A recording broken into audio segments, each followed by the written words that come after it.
ക്രൈസ്റ്റിൻ്റെ കൃപയിൽ നമുക്ക് ആശ്രയിക്കാം. ക്രിസ്ത്യൻസ് നമ്മളെ സഹായിക്കട്ടെ. നമുക്ക് കോൺഫിഡൻസോട് ക്രിസ്തു മുഖാന്തരം പിതാവ് ദൈവത്തോട് അടുത്ത് വരാം. ഞങ്ങൾ അതിവാത്സല്യമായി സ്നേഹിക്കുന്ന സ്വർഗീയ പിതാവേ, ഞങ്ങൾ ഇത്രത്തോളം സഹായിക്കുന്ന വൻകൃപയ്ക്കായി നന്ദി പറയും. ഞങ്ങളുടെ പാപങ്ങൾ, ശാപങ്ങൾ, രോഗങ്ങൾ, എല്ലാ ബന്ധനങ്ങളും കാൽവരി ക്രൂശിൽ ക്രിസ്തു ഏറ്റെടുത്തുകൊണ്ട് മരണത്തെ ജയിച്ച് ഉയർത്തെഴുന്നേറ്റ് ഞങ്ങൾ വിശ്വസിക്കുന്നു. അതിൽ കൂടെ ആ ഏകയാഗത്തിൽ ഉയർത്തെഴുന്നേൽപ്പോടുക എല്ലാ ബന്ധനങ്ങളും അഴിഞ്ഞുപോയി ഞങ്ങൾ വിശ്വസിക്കുന്നു. ഈ ക്രിസ്തുവിൻ്റെ പരമയാഗത്തിൽ കൂടെ സൗജന്യമായി ഞങ്ങളെ രക്ഷിച്ച് ശുദ്ധീകരിച്ച് നീതീകരിച്ച് നിർമ്മലിച്ച് സ്വതന്ത്രമാക്കിയ വൻകൃപയ്ക്കാൻ നന്ദി പറയും. വിശ്വാസത്തോടെ ക്രിസ്തുവിൻ്റെ നാമത്തിൽ പിതാവ് ദൈവത്തോട് അടുത്ത് വരുന്നു. ഞങ്ങളുടെ പ്രെയർ കൊണ്ടോ അല്ലെങ്കിൽ ഞങ്ങളുടെ ഉപവാസം കൊണ്ടൊന്നുമല്ല, ക്രിസ്തു കാൽവരി ക്രൂശിൽ എന്ത് ചെയ്തോ അതിന് ബേസ് ചെയ്താണ് ഞങ്ങൾ പിതാവ് ദൈവത്തോട് അടുത്ത് വരുന്നത്. വിശ്വാസത്തോടുകൂടി ഞങ്ങൾ അടുത്ത് വരുന്നു. എല്ലാ നല്ല ദാനം തികഞ്ഞവരൊക്കെ ഉയരത്തിൽ വെളിച്ചങ്ങളുടെ പിതാവങ്ങളിൽ ഇറങ്ങി വരുന്നു. ക്രിസ്തു ഇത്രത്തോളം ഞങ്ങളെ സഹായിച്ച വൻകൃപയ്ക്കായി നന്ദി പറയും. 2-3 പേരുടെ നാമത്തിൽ എവിടെ കൂടിയാലും അവരുടെ മധ്യത്തിൽ ഞാൻ ഉണ്ടെന്ന് പറഞ്ഞ ക്രിസ്തു, ആ ക്രിസ്തു ഞങ്ങളെ സഹായിക്കുന്ന വൻകൃപയ്ക്കായി നന്ദി പറയും. സകല ബന്ധനങ്ങളെ അയച്ചതിനെ നന്ദി പറയും.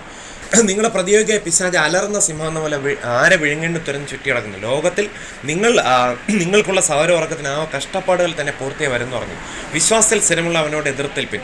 ഫോർ ബദൻ യു ഹാവ് കാർഡറിൽ വേട്ടി. ഒരർത്ഥത്തിൽ നാം വിശ്വസിച്ചുകൊണ്ട് ഒരു പ്രവൃത്തി ചെയ്യുമ്പോൾ ആ സാത്താനെ മൈൻഡ് ചെയ്യാതെ ഭാരപ്പെടാതിരിക്കുമ്പോൾ നമ്മൾ വിശ്വാസം മുഖാന്തരം അല്ലെങ്കിൽ വിശ്വാസം ദ്വാര എന്നുള്ള അർത്ഥത്തിൽ സാത്താനോട് എതിർത്ത് നിൽക്കുകയാണ്.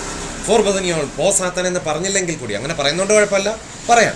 പക്ഷെ അറ്റ് ദി സെയിം ടൈം നമ്മൾ സാത്താനെ മൈൻഡ് ചെയ്യാതെ ഭാരപ്പെടാതെ അല്ലെങ്കിൽ ഇങ്ങനെയൊക്കെ ആവും അങ്ങനെയൊക്കെ ആവും നെഗറ്റീവായിട്ട് ചിന്തിക്കാതിരിക്കുന്നത് തന്നെ ദാറ്റ് സെൽഫ് ഈസ് വിശ്വാസത്തിൽ സ്ഥിരമുള്ളവനെ അവനോട് എതിർത്ത് നിൽക്കുന്നതാണ്. ഫോർ ബദനിഹനിൽപ്പെട്ട അതിന് പ്രത്യേകിച്ച് ഉപവാസമോ പ്രാർത്ഥനയോ നോട്ടീസൊന്നും അടിച്ചിറക്കേണ്ട കാര്യമില്ല. അങ്ങനെ ചെയ്യുമ്പോൾ തന്നെ സാത്താനോടുള്ള ഒരു എതിർത്ത് നിൽപ്പാണ് അവിടെ നടക്കുന്നത്. ഫോർ ബദനിഹൻ കൽപ്പറ്റി. ആ ഊർജ്ജം എങ്ങനെ കിട്ടുമെന്ന് ചോദിച്ചു കഴിഞ്ഞാൽ കാൽവരി ക്രൂശിൽ നമുക്ക് വേണ്ടി മരിച്ചടക്കോട്ട് ഉയർത്തെഴുന്നേറ്റ ക്രിസ്തു, ആ ക്രിസ്തു തന്നെയാണ് പിതാവ് ദൈവം. എല്ലാ നല്ല ദാനവും തികഞ്ഞവരൊക്കെ ഉയരത്തിൽ വെളിച്ചങ്ങളുടെ പിതാവിൽ ഇറങ്ങിയിടും. Living God is richly all things enjoy. ഈ ഒരു വിശ്വാസം നമുക്കുണ്ടെന്നുണ്ടെങ്കിൽ നമുക്ക് നിശ്ചയമായിട്ട് സാത്താനോട്, ശത്രുക്കളോട് എതിർത്ത് നിൽക്കാൻ കഴിയും, നമുക്ക് സന്തോഷിക്കാൻ കഴിയും, നമുക്ക് ഡിപ്രഷൻ അകറ്റാൻ കഴിയും.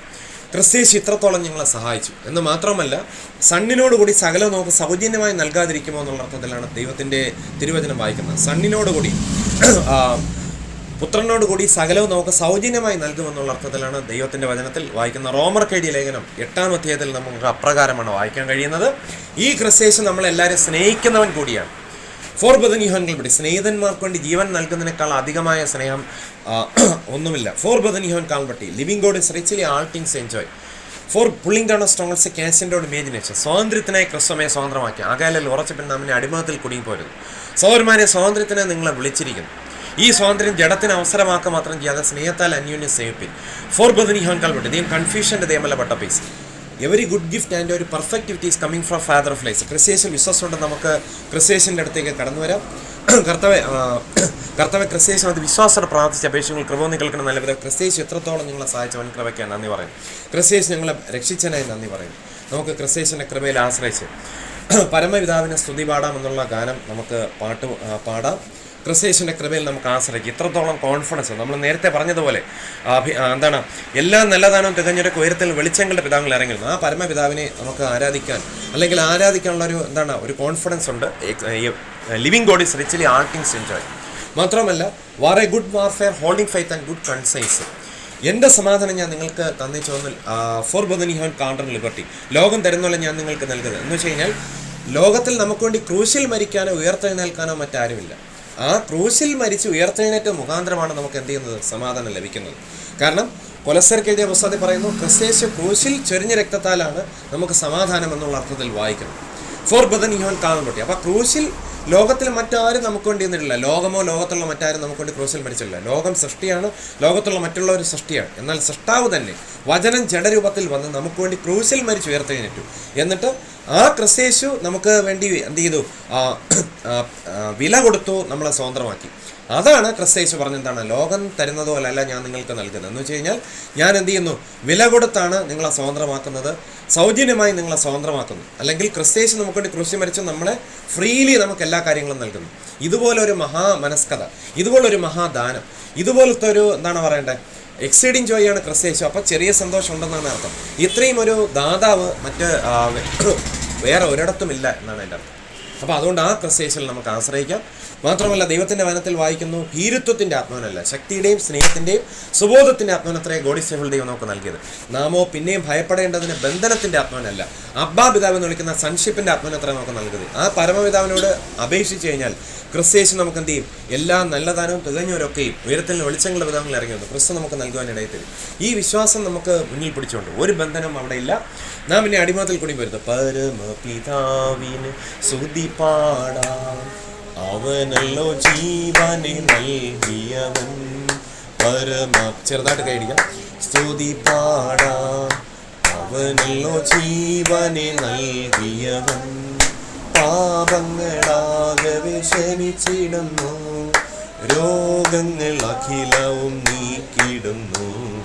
പരമപിതാവിന് സ്തുതി പാടാം, അവനല്ലോ ജീവനെ നൽകിയവൻ.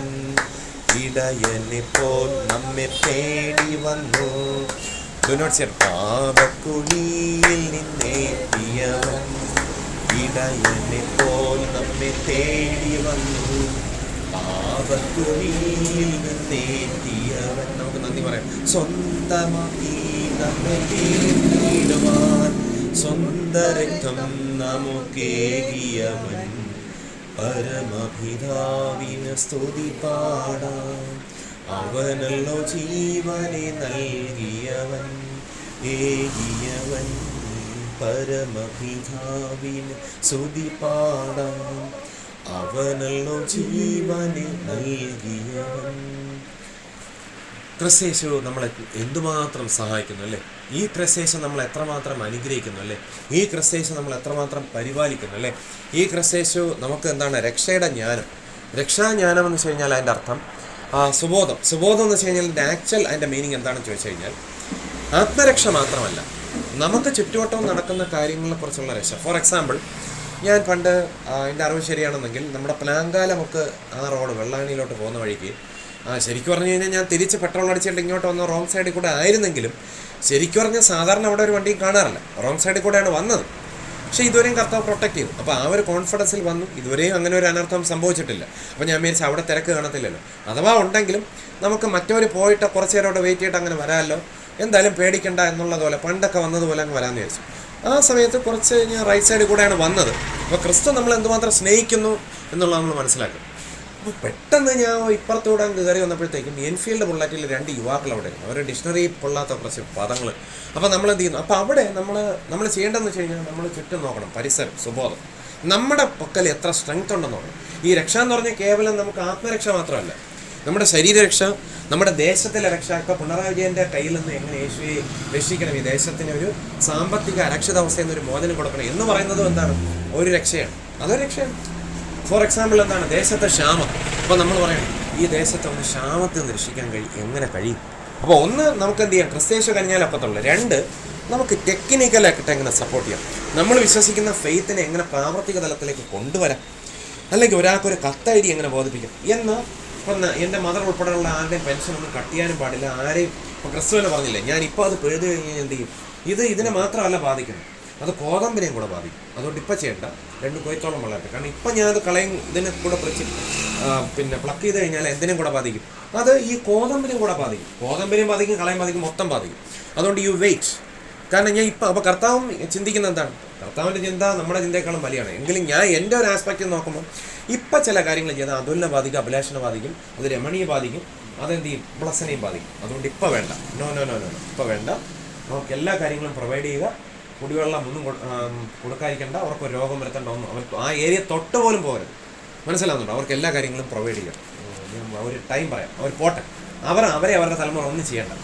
2ാം വരവൊക്കെ കഴിഞ്ഞ് മഹോദര കാലത്തിൽ ചില കാര്യങ്ങൾ ഞാൻ മനസ്സിലാകുന്നുണ്ട്. ഇപ്പം അവരൊന്നും ചെയ്യണം. ബുദ്ധിമുട്ടുണ്ടെങ്കിൽ ഞാൻ പ്രൊവൈഡ് ചെയ്തോളൂ. മാത്രമല്ല ഇപ്പോഴും ആ കൂട്ടായ്മയിൽ അവർ പറയും, നോക്കും, ക്രൈസ്റ്റ് അവർക്ക് വേണ്ടി ഇതിൻ്റെ ഇരുട്ടിൻ്റെ മധ്യത്തിലും ക്രൈസ്റ്റ് അവർക്ക് വേണ്ടി പ്രൊവൈഡ് ചെയ്യുന്നതാണ് അവർ വിശ്വസിക്കുന്നത്. അപ്പോൾ അവരെങ്ങനെ കൺഫസ് ചെയ്യണം. അപ്പോൾ അത് മാത്രമല്ല, അവർ എങ്ങനെയും അവരറിയാമെന്നുള്ള വിശ്വാസത്തെ പ്രാവർത്തികമാക്കി എങ്ങനെ. അപ്പം പ്രവൃത്തി ഉള്ള വിശ്വാസം ചത്തതല്ല എന്നും കൂടെ ചിന്തിക്കുന്നുണ്ട്. ഒരു കാര്യം ചെയ്യാം, അങ്ങനെയുള്ളവരെ ഇപ്പം ഞാനാണ് ഇതെല്ലാം കൊടുക്കുന്നത് ഞാൻ തന്നെയാണ്. എൻ്റെ സഹായം അവർക്ക് എപ്പോഴും ഉണ്ടാകും. എനിക്ക് സഹായിക്കാൻ ഒക്കത്തില്ല, ആ ഒരു വിശ്വസ്തത പോലെ ഞാൻ സഹായിക്കും. മോനെ പെട്ടെന്ന് വീട്ടിൽ പൊയ്ക്കോ, പിന്നെ നിൻ്റെ മോനെയും അമ്മയൊക്കെ ഞാൻ നോക്കിക്കോളാം, അന്ന് ഞാനാണ് ഈ അധികാരികളാക്കിയിരിക്കുന്നത്, പെൻഷൻ ഞാനാണ് കൊടുക്കുന്നത് ഇത്രയും വർഷം, അതിനെ ഒന്ന് ഞാനിൽ എൻ്റെ അറിവ് കൂടാതെ ഒരാളും വന്ന് ഒരു പെൻഷൻ കൊടുക്കാൻ ഞാൻ തടയത്തുമില്ല, അതിനെ ബ്രേക്ക് ചെയ്യത്തില്ല, ധൈര്യമായിട്ടില്ല. ജഡ്ജിമാരെല്ലാം എൻ്റെ കസ്റ്റഡിയിലാണ്. എൻ്റെ കസ്റ്റഡി എന്ന് പറഞ്ഞാൽ അഭിലാഷിൻ്റെ കസ്റ്റഡിയിലല്ല, ക്രിസ്തുവിൻ്റെ കസ്റ്റഡിയിലാണെന്ന് നമ്മൾ ചിന്തിക്കുന്ന എത്രയോ മീതെ എത്ര ടൈംസ് ക്രൈസിസസിന് അറിയാമെന്നാണ് എൻ്റെ വിശ്വാസം. അപ്പോൾ ക്രിസ്തീശ്വരിൽ നമ്മൾ ആശ്രയിക്കും. അപ്പോൾ ഞാൻ പറയാൻ വന്ന കാര്യം, ചില കാര്യങ്ങൾ ചെയ്ത് കഴിഞ്ഞാൽ അത് മറ്റുള്ളതിനെയും കൂടെ ബാധിക്കും. അപ്പോൾ അതും കൂടെ നോക്കണം. അപ്പോൾ ഞാൻ എന്ത് ചെയ്യുന്നത്, ആ സ്ഥലത്ത് നിങ്ങോട്ട് വന്നപ്പോഴത്തേക്കും അവർ ചീത്ത വിളിച്ചുകൊണ്ടിരിക്കും, അവിടെ നമ്മൾ ന്യൂട്രലായിട്ടങ്ങ് നിൽക്കും. എന്നിട്ട് നമുക്ക് മനസ്സിലായില്ലേ, അപ്പം ഞാൻ ഇങ്ങനെ വന്നതുകൊണ്ടാണ് ഇങ്ങനെ. അപ്പോൾ അടുത്ത തവണ വരുമ്പോഴത്തേക്ക് ഇതുവഴി വരണ്ട, നല്ല സൈഡിൽ കൂടെ വരിക. തിരക്ക് കുറവാണ്, വേറെ പ്രശ്നങ്ങളില്ലെങ്കിൽ സ്പീഡ് കുറച്ച് അങ്ങനെ വരുന്നതിൽ കുഴപ്പമില്ല, അതാണ് ഗുണപാഠം. ഇനി അടുത്ത തവണ വരുമ്പോൾ നമ്മൾ എന്ത് ചെയ്യേണ്ട കാര്യമില്ല, ഇങ്ങനെ തന്നെ വരണമെന്നില്ല, ഒന്നുമില്ല അപ്പുറത്തൂടെ വരാമല്ലോ. അപ്പോൾ അങ്ങനെയുള്ള ഇവരെ വായിരിക്കുന്ന കേൾക്കണ്ടല്ലോ. പിന്നെ വരാം, എങ്ങനെ വരാം, വേറെ കുഴപ്പമൊന്നുമില്ല, ദൂരേന്ന് വണ്ടിയെ കാണാം, ഒരു കാറിൻ്റെ ഇടയിൽ മറ്റൊരു വാഹനം ഇല്ല എന്ന് നമുക്കൊരു ഉറപ്പുണ്ടെങ്കിൽ വരാം. പക്ഷേ അത് നോക്കിയും കണ്ടും വരാം, മനസ്സിലായില്ലേ എന്ന് പറഞ്ഞുകൊണ്ട് എപ്പോഴും അങ്ങനെ വരണമെന്ന് നിർബന്ധമില്ല, അതാണ് ഗുണപാഠം. ഈ യുവാക്കൾ അങ്ങോട്ട് പോയി, ഈ യുവാക്കൾ എങ്ങോട്ട് പോയി, ബാക്കിലോട്ട് പോയി, വൺ വേ ആണ്, അവർക്ക് തിരിച്ചു കയറി വരാൻ ഒക്കത്തില്ല. ആ ബോധം ആർക്ക് വരും, എനിക്ക് വരും. അപ്പോൾ രക്ഷ എന്ന് പറഞ്ഞാൽ എന്ത് മാത്രമല്ല, ആത്മരക്ഷ മാത്രമല്ല, നമുക്ക് ചുറ്റും നടക്കുന്ന തിന്മ നിറഞ്ഞ ആളുകളിൽ നിന്നുള്ള രക്ഷ, ശാരീരിക രക്ഷ, അല്ലെങ്കിൽ ഒരു തെറ്റായ ഭരണ സംവിധാനത്തിൽ നിന്നുള്ള രക്ഷ, രോഗത്തിൽ നിന്നുള്ള രക്ഷ, മയക്കുമരുന്നിൽ നിന്നുള്ള രക്ഷ, അഡിക്ഷനിൽ നിന്നുള്ള രക്ഷ, പരസ്ത്രീ ഗമനത്തിൽ നിന്നുള്ള രക്ഷ, പരപുരുഷ ഗമനത്തിൽ നിന്നുള്ള രക്ഷ, ഡൈവേഴ്സിൽ നിന്നുള്ള രക്ഷ. പിന്നെ നമുക്ക് എന്താണ്, അന്യനെ ആശ്രയിക്കാതെ തന്നെ നമുക്കിപ്പോൾ ഈ ബ്രദർ ചെയ്യും പോലെ വായിക്കാം, കാഴ്ച ശക്തി, കേൾവി ശക്തി, പിന്നെ അതുപോലെ നടക്കാനുള്ള ശക്തി, എക്സസൈസ് ചെയ്യാനുള്ള ശക്തി, നമുക്ക് ബോധം, അതായത് ഉറക്കമല്ലാത്ത സമയത്ത് എന്താണ്, നമുക്ക് നമ്മുടെ പരിസരം എന്താണ്, നമ്മുടെ അപ്പനമ്മ ആരാണ്, ഇത് രാവാണോ പകലാണോ, സമയം, കാലം, സ്ഥലം, ഇതിനെക്കുറിച്ചുള്ള ബോധം. അപ്പോൾ ഇത് നമുക്ക് തരുന്ന ആരാണ്, ക്രിസ്തുവാണ്. കുറച്ച് മുന്നോട്ട് പോയി ഇവർ പറഞ്ഞ അസമയത്തോട് പ്രതികരിക്കാതിരിക്കാൻ ഒക്കത്തില്ല, എന്നാൽ അപ്പം പ്രതികരിക്കണ്ടേ, എപ്പം പ്രതികരിക്കണമെന്ന് ആരാ ഡിസൈഡ് ചെയ്യേണ്ടത്, നമ്മൾ. ഇവർ അങ്ങോട്ട് ഫ്രണ്ടിലല്ലേ ഞാൻ നിൽക്കുന്നത്, സിഗ്നൽ വെയിറ്റ് ചെയ്യുന്നു, ആ വണ്ടി ഇങ്ങോട്ട് വളച്ചെടുക്കണമെങ്കിൽ ദാറ്റ് ടേക്ക് ടൈം, അത് സമയമെടുക്കും. അതുപോലെ തന്നെ അവർക്ക് ബാക്കിലോട്ട് റിവേഴ്സ് ഗിയർ ഇല്ലാതാണ്. ഇതാർക്ക് മനസ്സിലായി, നമുക്ക് മനസ്സിലായി. ആ സമയത്ത് വേണമെങ്കിൽ പോസ് ആത്താനേന്നോ, ഈ അസഭ്യമാണോ പറയുന്നത്, എന്താണോ പറയുന്നത്, അങ്ങനെ വേണമെങ്കിൽ പറഞ്ഞിട്ട് എന്ത് ചെയ്യാം, അപ്പുറത്തോട്ട് അവർ ഫ്രണ്ടിൽ വെച്ച് പറഞ്ഞാൽ മതി. അപ്പം നമുക്കുള്ള ആയുധം, നമുക്ക് പറയാനുള്ള അഭിപ്രായം എപ്പോൾ, ഏത് സമയത്ത്, ആരോട്, എങ്ങനെ, ഏത് സ്യൂട്ടബിൾ ടൈമിനാണ് പറയേണ്ടത് എന്നാണ് നോക്കേണ്ടത്. ഇപ്പോൾ ഫോർ എക്സാമ്പിൾ, ഇപ്പം നമ്മുടെ കയ്യിൽ പിന്നെ ശരിക്കും പറഞ്ഞിപ്പം മോൻ ചെയ്തുകൊണ്ടാണ് ഒരു ദാരിദ്ര്യം ആയിരിക്കുന്ന ഒരവസ്ഥ.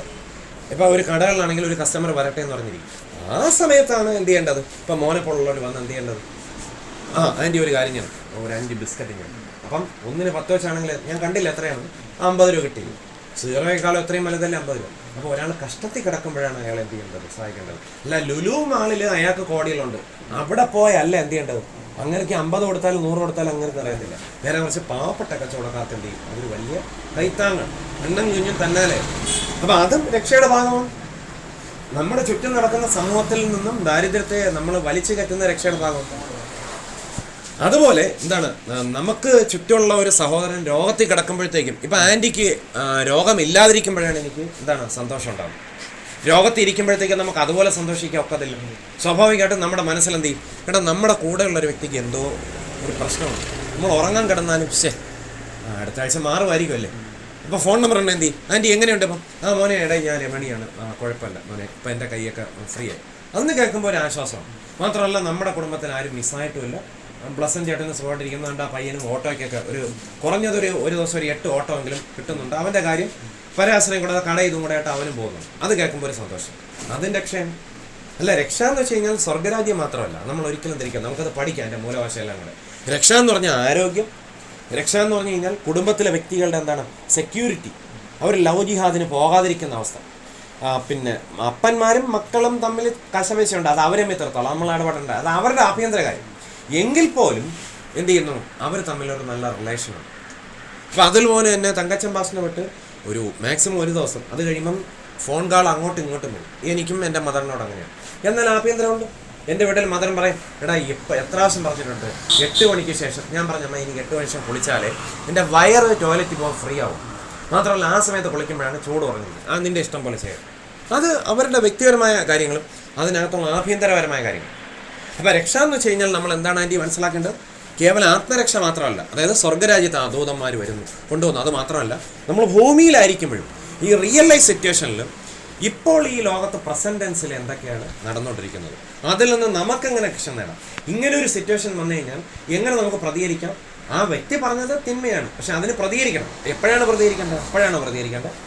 അവനെ ബ്ലോക്ക് ചെയ്യണം. അതായത് ആ വ്യക്തിക്ക് മുന്നും പിന്നും പോകാത്തൊരവസ്ഥ ഉണ്ടാവും. എന്ന് വെച്ചാൽ അവൻ്റെ നാശമല്ല ആഗ്രഹിക്കുന്ന ആ ഉപദേശം, ആ വ്യക്തി വരെ ഉപദേശം വരെ എന്ന് പറഞ്ഞിട്ട് എന്ത് ചെയ്യണം? സാത്താനെ ഈ ഇങ്ങനെയാണോ ഒരാളോട് പെരുമാറേണ്ടത്, ഇങ്ങനെയാണോ ബിഹേവ് ചെയ്യേണ്ടത്? ഒരാൾക്കൊരു തെറ്റ് പറ്റാം. ആ വ്യക്തി ചിലപ്പോൾ അതിന് വാക്കുകൊണ്ടോ പ്രവൃത്തിയുണ്ടോ ചിലപ്പോൾ ഒരു എന്താണ് അങ്ങനെ വേണ്ടായിരുന്നു എന്ന് തോന്നുന്നു പോയി, ഇങ്ങനെയാണോ ഒരു വ്യക്തിയെ തേജോധം ചെയ്യേണ്ടത്, ഇങ്ങനെ പറയാതെ സാത്താനെ എന്ന് പറഞ്ഞിട്ട് പോകാം. അപ്പോൾ ആ വ്യക്തിക്ക് എന്ത് ചെയ്യാൻ പറ്റൂല, എടാ എങ്ങനെ ഞാൻ പ്രതികരിക്കും? ഈ വ്യക്തി ആക്രമിക്കണമെങ്കിലും തിരിച്ചെടുക്കണം, അപ്പോഴത്തേക്ക് സിഗ്നൽ കഴിയും. അപ്പം എൻ്റെ തൊട്ട് ബാക്കിയിരിക്കുന്നവർ എന്നെ കയറി എന്ത് ചെയ്യും? എന്നെ ബ്ലോക്ക് ചെയ്യും. അതുകൊണ്ട് എനിക്ക് പോകാനും വയ്യ, ബാക്കിലോട്ട് എടുക്കാനും വയ്യ, ഫ്രണ്ടിലോട്ട് എടുക്കാനും വയ്യ, പ്രതികരിക്കാൻ. ഇങ്ങനെയോട്ട് പറഞ്ഞു കഴിഞ്ഞാൽ ഈ റോഡിൽ കൂടെ പോകുന്നവരെ കേൾക്കുള്ളൂ, അവൻ കേൾക്കത്തുമില്ല. ആ ഒരു സിറ്റുവേഷൻ ഉണ്ടാകും. അതാണ് നമുക്ക് ചുറ്റുമുള്ള പരിസരത്തെക്കുറിച്ച് നമുക്ക് എന്ത് ചെയ്യണം? ഒരു ബോധം. ഇപ്പം ചില ഘട്ടങ്ങളിൽ നമുക്ക് കുറച്ച് കൈയടിക്കാം, ചില ഘട്ടങ്ങളിൽ നമ്മൾ പോകുമ്പോഴത്തേക്കും അത്രയ്ക്ക് കുറച്ച്. ഇപ്പം താലിബാനിൽ ചെന്നിട്ട് നമുക്ക് കുറച്ച് കൈയടിക്കണമെങ്കിൽ ക്രൈസ്റ്റിൻ്റെ ഒരു കൃപയുണ്ടെങ്കിൽ പറ്റും. അപ്പോൾ അവിടെ നമുക്ക് രഹസ്യത്തിലാണ് നമ്മളായിരിക്കുന്നത്, ചിലപ്പോൾ കോഡ് ഭാഷകളിൽ കൂടെ ആയിരിക്കും ആരാധിക്കുന്നത്. അപ്പോൾ ക്രൈസ്റ്റ് ബ്ലസ് യു എന്നായിരിക്കും നമ്മൾ പറയേണ്ടത്. അപ്പോൾ അത് സിറ്റുവേഷൻ കൂടെ നോക്കാം. ഇനി ഇന്ന് കർത്താവായ ക്രിസ്തേശൻ്റെ കൃപയിൽ ആശ്രയിച്ച് നമുക്ക് ചിന്തയ്ക്കായിട്ട് നമുക്ക് എന്ത് ചെയ്യാൻ പറ്റും? ക്രൈസ്റ്റിൻ്റെ കൃപയിൽ നമുക്ക് എന്ത് ചെയ്യാം?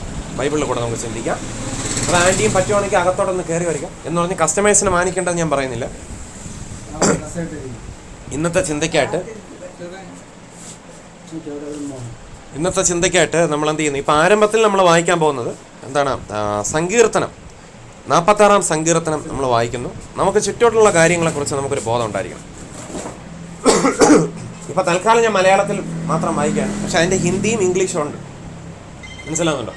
അപ്പോൾ തൽക്കാലം നമ്മൾ എന്താണ് 46, അതായത് സാംസ് 46 ആണ് നമ്മളിവിടെ വായിക്കുന്നത്. എന്നെ കേൾക്കുന്ന ഹിന്ദിയോ ഇംഗ്ലീഷോ അറിയാന്നുള്ള ആരെങ്കിലും ഭാവി കാലത്ത് ഉണ്ടാവണമെങ്കിൽ അവർ സാംസ് 46 എടുത്തിട്ട് എന്ത് ചെയ്താൽ മതി, അല്ലെങ്കിൽ എന്താണ് ഭജൻ സംഹിത 46 എടുത്തിട്ട് എന്ത് ചെയ്താൽ മതി, നമ്മൾ വായിച്ചാൽ മതി. അപ്പോൾ അവർക്കങ്ങ് മനസ്സിലായിക്കോളും. അവർ ആ ആപ്പൊക്കെ ഡൗൺലോഡ് ചെയ്താണല്ലോ, ഹിന്ദി ദേശീയ ഭാഷയാണല്ലോ. അപ്പോൾ പിന്നെ കോച്ചായ അങ്കിളിന് ഇത്രയും സഞ്ചരിച്ച അങ്കിളിനെ പിന്നെ ഞാൻ ഇനി പഠിപ്പിച്ചു തരേണ്ട കാര്യമില്ല. മനസ്സിലായില്ലേ? ഇതൊക്കെ അങ്കിൾ എന്നെക്കാൾ എക്സ്പീരിയൻസ് വായിച്ചിട്ടുണ്ട്, ഹിന്ദി ധാരാളം അറിയാം. അപ്പോൾ അങ്ങനെയുള്ള അങ്കിളിനെ ഇനി ഞാൻ ഹിന്ദി പഠിപ്പിച്ചു തരേണ്ട കാര്യമില്ല. എന്നാലും ട്രൈസീസസ് നല്ല ടീച്ചറാണ്. താങ്കൾക്ക് എനിക്കും എന്താണ് ഇനിയും പല കാര്യങ്ങളും പഠിപ്പിച്ചു തരാനും നമ്മളെ ബ്ലസ് ചെയ്യാനും ആരാണ്? ഉയർന്നവനാണ് താഴ്ന്നവനാണ് അനുഗ്രഹിക്കണം. ഇരിക്കണം ആൻറ്റി, ഇരിക്കണം. കസേരയായിട്ട് ഇങ്ങോട്ട് ഇരിക്കണം. അല്ല ആൻറ്റിക്ക് എനിക്ക് കുഴപ്പമില്ല, ആൻറ്റിക്ക് സൗകര്യാർത്ഥം കുഴപ്പമില്ല ആൻറ്റി. ആൻറ്റിക്ക് എവിടെയാണോ കംഫർട്ടബിൾ അവിടെ ഇരിക്കാം. ഇവിടെ നമ്മൾ 46 സങ്കീർത്തനം വായിക്കാൻ പോവുകയാണ്. ദൈവം നമ്മുടെ സങ്കേതവും ബലവുമാകുന്ന കഷ്ടങ്ങളിൽ അദ്ദേഹം ഏറ്റവും അടുത്ത തുണയായിരിക്കും.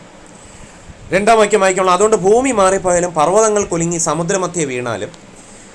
ഇപ്പോൾ ഇന്നത്തെ സാഹചര്യത്തിൽ, ഇന്നത്തെ വേൾഡിൽ മനസ്സിലാകുന്നുണ്ടോ? ഇപ്പോഴത്തെ സിറ്റുവേഷനിൽ ഈ സങ്കീർത്തനം എത്രമാത്രം ആപ്ലിക്കബിൾ ആണെന്നും കൂടെ ചിന്തിക്കുമ്പോഴാണ് നന്ദി പറയുന്നത്. അതിൽ വെള്ളം എരിച്ച് കലങ്ങിയാലും അതിൻ്റെ കോപം കൊണ്ട് പർവ്വതങ്ങൾ കുലുങ്ങിയാലും നാം ഭയപ്പെടുകയില്ല. മനസ്സിലാകുന്നുണ്ടോ? ഒരു നദിയുണ്ട്, അതിൻ്റെ തോടുകൾ ദൈവനഗരത്തെ അത്യുന്നതിൻ്റെ വിശുദ്ധ നിവാസത്തെ തന്നെ സന്തോഷിപ്പിക്കുന്നു. താഴ്ത്ത് വായിക്കുമ്പോൾ ദൈവം അതിൻ്റെ മധ്യമുണ്ട്, അത് കുലുങ്ങിപ്പോകയില്ല. ദൈവം അധികാലത്ത് തന്നെ അതിനെ സഹായിക്കും. ജാതികൾ ഫോർ ബദനിഹാൻ കാൾബട്ടി പുള്ളിങ് ഡൗൺ ഓഫ്, ജാതികൾ ക്രുദ്ധിച്ചു, രാജ്യങ്ങൾ കുലുങ്ങി, അവൻ തൻ്റെ ശബ്ദം കേൾപ്പിച്ചു, ഭൂമി ഉരുകിപ്പോയി. അതിൻ്റെ 7-ാം വാക്യം വായിക്കുമ്പോൾ സൈന്യങ്ങളുടെ യഹോവ നമ്മോട് കൂടെയുണ്ട്. അത് നമുക്കൊരു ബോധ്യം ഉണ്ടാവണം. നമ്മുടെ കൂടെ ഉള്ളതുകൊണ്ടാണ് നമുക്ക് എന്ത് ചെയ്യാൻ പറ്റും? നിങ്ങൾ നിൽക്കുന്നത്. ബൈബിൾ വായിക്കുന്നത് വെച്ച് കഴിഞ്ഞാൽ എന്താണ്? കർത്താവ് ആത്മാവെന്ന് അദ്ദേഹത്തിൻ്റെ ആത്മാവുള്ളടത്ത് സ്വാതന്ത്ര്യമുണ്ട്. ക്രിസ്തു നമ്മുടെ കൂടെ ഉണ്ടെന്നുള്ളൊരു ബോധ്യം ഉള്ളതുകൊണ്ടാണ് നമുക്ക് നിൽക്കാൻ പറ്റുന്നത്. അതുകൊണ്ടാണ് സ്വാതന്ത്ര്യം ഉള്ളത്. അതുകൊണ്ടാണ് ശത്രുവിനെതിരെ നമുക്ക് നിൽക്കാൻ കഴിയുന്നത്. രാജ്യം പിണറായി വിജയൻ്റെ ഭരണത്താൽ ഇങ്ങനെ ശത്രു പിന്നെ എന്താണ്, അതായത് കില്ല് ചെയ്യാനും, നമ്മൾ നേരത്തെ പറഞ്ഞു കഴിഞ്ഞാൽ സ്റ്റീൽ ചെയ്യാനും കില്ല് ചെയ്യാനും ഡിസ്ട്രോയ് ചെയ്യാനാണ് സാത്താൻ വരുന്നത്. പിണറായി വിജയനെ ഉപയോഗിക്കുന്നുള്ളൂ. പോരാട്ടം പിണറായി വിജയനോടല്ല. പക്ഷേ അതിൻ്റെ പിന്നിൽ പ്രവർത്തിക്കുന്ന ശക്തി അദൃശ്യ ശക്തിയാണ്. പക്ഷേ ആ ശക്തി ഉണ്ടെങ്കിൽ അതിൻ്റെ തൊട്ട് താഴെ വായിക്കുന്നു, ജീവൻ ഉണ്ടാകുന്ന സമൃദ്ധിയായിട്ടുണ്ടാകുന്ന അത്രയും ഞാൻ വന്നിരിക്കുന്നത്. ഈ ക്ഷാമം എന്ന് പറഞ്ഞ ആദ്യത്തെ പദ്ധതി ഒന്നുമല്ല. ഉൽപ്പത്തി പുസ്തകത്തിലും യോസേഫിൻ്റെ കാലത്ത് 7 വർഷം ക്ഷാമം ഉണ്ടായിരുന്നു. പിന്നെ അത് കഴിഞ്ഞിട്ട് പ്രവൃത്തിയുടെ പുസ്തകത്തിലും അഗബാസ പ്രവാചകൻ പറഞ്ഞു ക്ഷാമം ഉണ്ടാവും പറഞ്ഞു. അപ്പോൾ ആ ക്ഷാമത്തിൽ നിന്ന് വരെ രക്ഷിച്ചു ക്രിസ്തു. ക്ഷാമം ഇത് ആദ്യമായിട്ടല്ല ഉണ്ടാകുന്നത്. അതുകൊണ്ട് അതിൽ നിന്നൊക്കെ രക്ഷിക്കാൻ കഴിഞ്ഞ ക്രിസ്തു ചെങ്കടലിനെ ഇവിടെ 2ആയിട്ട് പാച്ചി. എനിക്കോ അങ്കിളിനെ പറ്റാത്തൊരു കാര്യം നമ്മളെ കൊണ്ട് പറ്റും. ഇവിടെ ഡാം പോലെ ഇതാ ഇങ്ങനെ ക്രിയേറ്റ് ചെയ്തു. മനസ്സിലായില്ലേ? ഇവിടെ നമ്മൾ പിന്നെ ശ്രീകൃഷ്ണനെ പോലെ മറ്റേ മലയെടുത്തോണ്ട് കൈ പഠിച്ചല്ല. ഇത് റിയൽ ലൈഫിൽ എന്താണ് ക്രിസ്ത്യേശു എന്ത് ചെയ്തു? അക്ഷരികമായിട്ട് ഒരു കടലിനെ ഇങ്ങനെ ഡിവൈഡ് ചെയ്ത് വെച്ചൊക്കെയാണ്. എനിക്കോ അങ്കിളിനോ ഒരു ഭരണാധികാരിക്കും ചെയ്യാൻ പറ്റാത്ത ഒരു അത്ഭുതം. നമ്മൾ മനസ്സിലാകുന്നുണ്ടോ? വൈശാഖ സിനിമയിൽ ദും ദും ദും ദുവിനാഥമെന്നുണ്ട്. അതിൽ ബാബു ആൻ്റണിക്കോ ഒരു ഭരണാധികാരിക്കും ഇങ്ങനെ ചെയ്യാൻ പറ്റത്തില്ല. പക്ഷേ ക്രിസ്തുവിനെ ചെയ്യാൻ പറ്റും. ഇതൊക്കെ മനസ്സിൽ ചിന്തിച്ചിട്ട് വേണം നമ്മൾ എന്ത് ചെയ്യട്ടെ ചിന്തിക്കേണ്ടത്. ഈ കാലഘട്ടത്തിലും ഈ ക്രിസ്തയേശു നമ്മുടെ കൂടെ ഉണ്ട്. അതുകൊണ്ടാണ് നമുക്ക് സ്വാതന്ത്ര്യമുള്ളത്, ഇത് ചിന്തിക്കാൻ കഴിയുന്നത്. ഈ കാലഘട്ടത്തിലും ക്രിസ്തയേശുവിനെ നമ്മൾ ആദ്യം നോക്കി രക്ഷിക്കാൻ പറ്റും. യാക്കോബിൻ്റെ ദൈവം നമ്മുടെ ദുർഗമാകുന്നു. അപ്പോൾ ഇത് വായിക്കുമ്പം ഇങ്ങനെ കണക്ട് ചെയ്ത് ചിന്തിക്കണം. വരുവിൻ യഹോവയുടെ പ്രവർത്തികളെ നോക്കുവിൻ. അവൻ ഭൂമിയിൽ എത്ര ശൂന്യത വരുത്തിയിരിക്കുന്നു. അവൻ ഭൂമിയുടെ അറ്റം വരെയും യുദ്ധങ്ങൾ നിർത്തൽ ചെയ്യുന്നു. അതായത് ക്രിസ്തു യേശു വിചാരിച്ചു കഴിഞ്ഞാൽ ഇസ്രായേലിലെയും പാലസ്തീനെയും നിർത്താമെന്നുള്ളതേ ഉള്ളൂ. പക്ഷേ ഹമാസ് ചെയ്തത് വലിയ ക്രൂരതയാണ്. ഇങ്ങോട്ട് കയറി ആക്രമിച്ചിട്ട് അവിടുത്തെ സ്ത്രീകളെ അപമാനിച്ചത് ഒരു അധർമ്മം തന്നെയാണ്. അതിന് ഇസ്രായേൽ കൊടുക്കുന്നു. മനസ്സിലാകുന്നുണ്ടോ?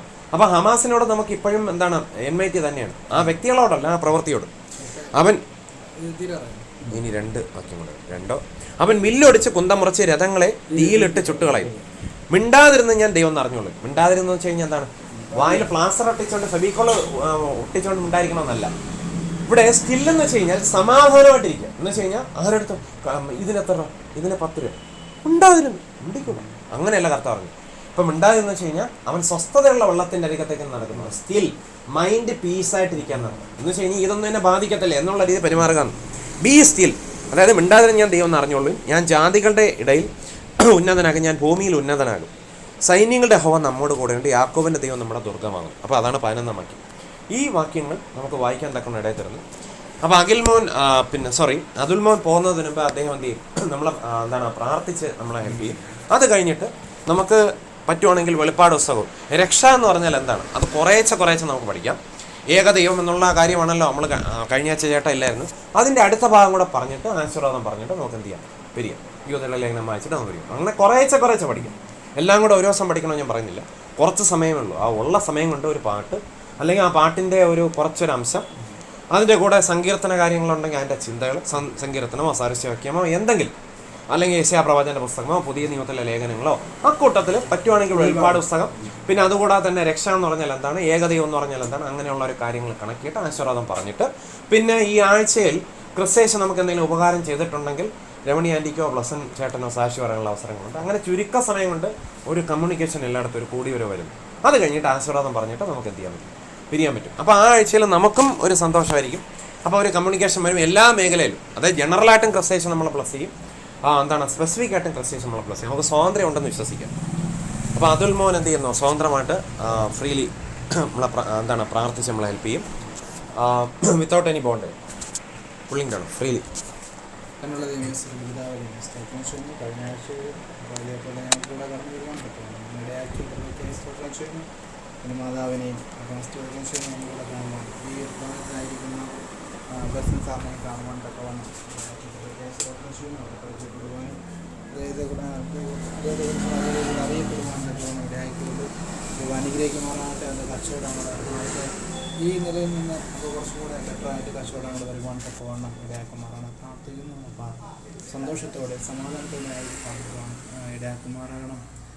തൻ്റെ ദാസന്മാർ അപ്പോൾ കടന്നു വരുവാൻ അപ്പോൾ സ്തോത്രം ചെയ്യുന്നതാണ്, പരിചയപ്പെടുവാനും ദൈവത്തിൻ്റെ വചനങ്ങളെ ഘോഷിപ്പാൻ തക്കവണ്ണം ഇടയാക്കിയ കൃപയ്ക്കായി സ്തോത്രം ചെയ്യുന്നു. തൻ്റെ മനസ്സിലുള്ള ഭാരങ്ങളും ദുഃഖങ്ങളും എന്തെങ്കിലും പ്രയാസങ്ങളുണ്ടെങ്കിൽ അത് അപ്പോൾ അങ്ങ് മാറ്റി കൊടുക്കുമാറാണ് ഉണ്ടെങ്കിൽ അപ്പോൾ ആ സന്തോഷത്തോടെ തന്നെ ഇരിക്കുമാറാണ് പ്രാർത്ഥിക്കുന്നു. അതുമാത്രമല്ല അപ്പോൾ ഞങ്ങൾ അപ്പോൾ സ്തോത്രം ചെയ്യുന്നു. ദൈവത്തിൻ്റെ സന്നിധിയിൽ ആയിരിക്കുമ്പോൾ അപ്പോൾ നേരിലൂടെ ആയിരിക്കാൻ തക്കവണ്ണം ദാസൻ പറഞ്ഞതുപോലെ പരിസരത്തിൻ്റെ ബോധവും അനുസരിച്ച് നമുക്ക് പെരുമാറുവാൻ തക്കവണ്ണം അപ്പോൾ സ്തോത്രം ചെയ്യുന്നു. ഓരോരുത്തർക്കും എന്തൊക്കെയാണ് ചെയ്തു കൊടുക്കേണ്ടത്, അല്ലെങ്കിൽ ഓരോരുത്തർക്കും എന്താണ് ഹെൽപ്പ്, നമ്മളെ കൊണ്ട് എന്താണ് ഉപകാരം ഉണ്ടാകുന്നത് എന്നൊക്കെ മനസ്സിലാക്കിക്കൊണ്ട് സ്തോത്രം ചെയ്യുന്നു. അവർക്ക് വേണ്ടി ഹെൽപ്പ് ചെയ്യുവാൻ മനസ്സ് നമുക്ക് ഓരോരുത്തരും നൽകുമാറാണ് പ്രാർത്ഥിക്കുന്നു. അപ്പം ഓരോരുത്തരും ഇതിൻ്റെ കരങ്ങളിലേക്ക് ഇരിക്കുന്ന മാതാവിൻ്റെ അസ്വസ്ഥതകളെ കുറിച്ച് പറയുവാനായി തുറന്ന് വിരലുകൾ ഇതേപോലെ ഒരു ആക്സിഡൻ്റായി കൈയുടെ വിരലുകൾ നോക്കില്ല എന്ന് പറയുവാനിടയിൽ തീർന്നു. അപ്പോൾ സ്തോത്രം ചെയ്യുന്ന മാതാവിൻ്റെ കൈകളെല്ലാം ഒക്കെയും അപ്പോൾ പരിപൂർണമായിട്ട് നല്ല സൗഖ്യം കൊടുത്ത് അപ്പോൾ പരിപൂർണമായിട്ടിരിക്കുവാൻ അപ്പോൾ അങ്ങ് വിചാരിച്ചാൽ അല്ലെങ്കിൽ ലാസറിനെ ഉയർത്തിയ ദൈവം നമുക്ക് അപ്പോൾ സ്തോത്രം ലാസറിനെ ഉയർത്തിയ ദൈവമാണല്ലോ. അങ്ങ് പലരെയും കൂനി മാറ്റിയതാണ്, അപ്പോൾ പലരെയും പക്ഷാഘാതം മാറ്റിയതാണ്. അതിൻ്റെ യേശു ക്രിസ്തുവിനെ ഞാൻ ആരാധിക്കുന്ന ജീവനുള്ള നിത്യപിതാവായിരിക്കുന്ന എൻ്റെ ജീവനുള്ള കർത്താവിനെയാണ് ഞാൻ ആരാധിക്കുന്നത്. ഞാൻ എവിടെ പോയിരുന്നാലും സാക്ഷീകരിക്കുവാനും ലജ്ജ കൂടാതെ മടി കൂടാതെ അങ്ങയുടെ വചനങ്ങളെ അങ്ങയുടെ ആത്മീയ ശുശ്രൂഷകളെ ചെയ്തിട്ടുവാൻ തക്കവണ്ണം ഞങ്ങളെ ഒരുക്കുമാറാകണം പ്രാർത്ഥിക്കുന്നു. ഈ യാതൊരു കാരണവശാലും ചിന്തിച്ചു തെറിക്ക് പോകാനിടയാണ് ഒത്തൊരുമയോടായിരിക്കാൻ തക്കവണ്ണം ഇടയാക്കുമാറാണ്. ഓരോരുത്തരും കരങ്ങളിൽ ഏൽപ്പിക്കുന്നു. ദേദാസനെയും എല്ലാവരെയും നമ്മൾ കൂടി ഒന്നിക്കുന്ന എല്ലാവരും ഇതിൻ്റെ കരങ്ങളിലേക്ക് ഏൽപ്പിക്കുന്നു. യേശു ക്രിസ്തുവിൻ്റെ നാമത്തിൽ തന്നെ ക്രിസ്ത്യസ് നമ്മളെ സഹായിക്കട്ടെ. ഫോർ ബദൻ ഹോൺ കാണ്ടർ ലിബർട്ടി. ഇനി നമുക്ക് കർത്താവിൻ്റെ കൃപയിൽ ആശ്രയിച്ച് രമണി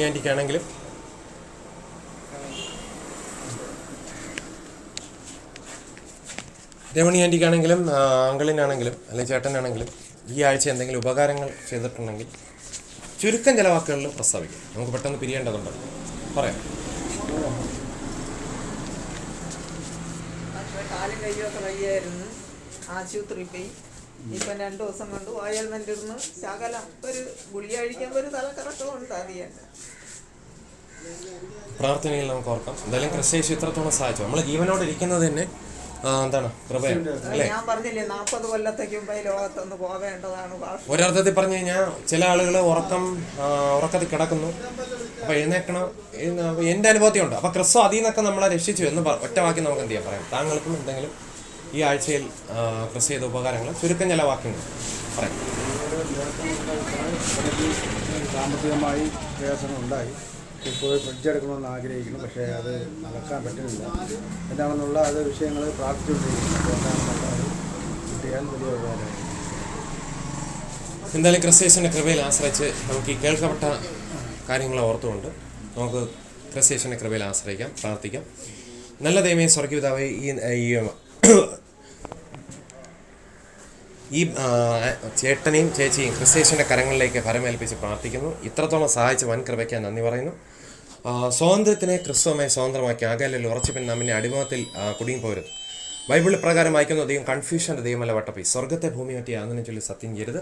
ബൈബിൾ ഇപ്രകാരം വീണ്ടും വായിക്കുന്നു: ഫോർ ബുധൻ ഹോൻ കാൽപടി, സകല ഭാരവും മുറുകെ പറ്റുന്ന പാവം, അതായത് ലേസയുടെ ഒരു weight and sin that so easily besets എന്നുള്ള അർത്ഥത്തിൽ വായിക്കുന്നു.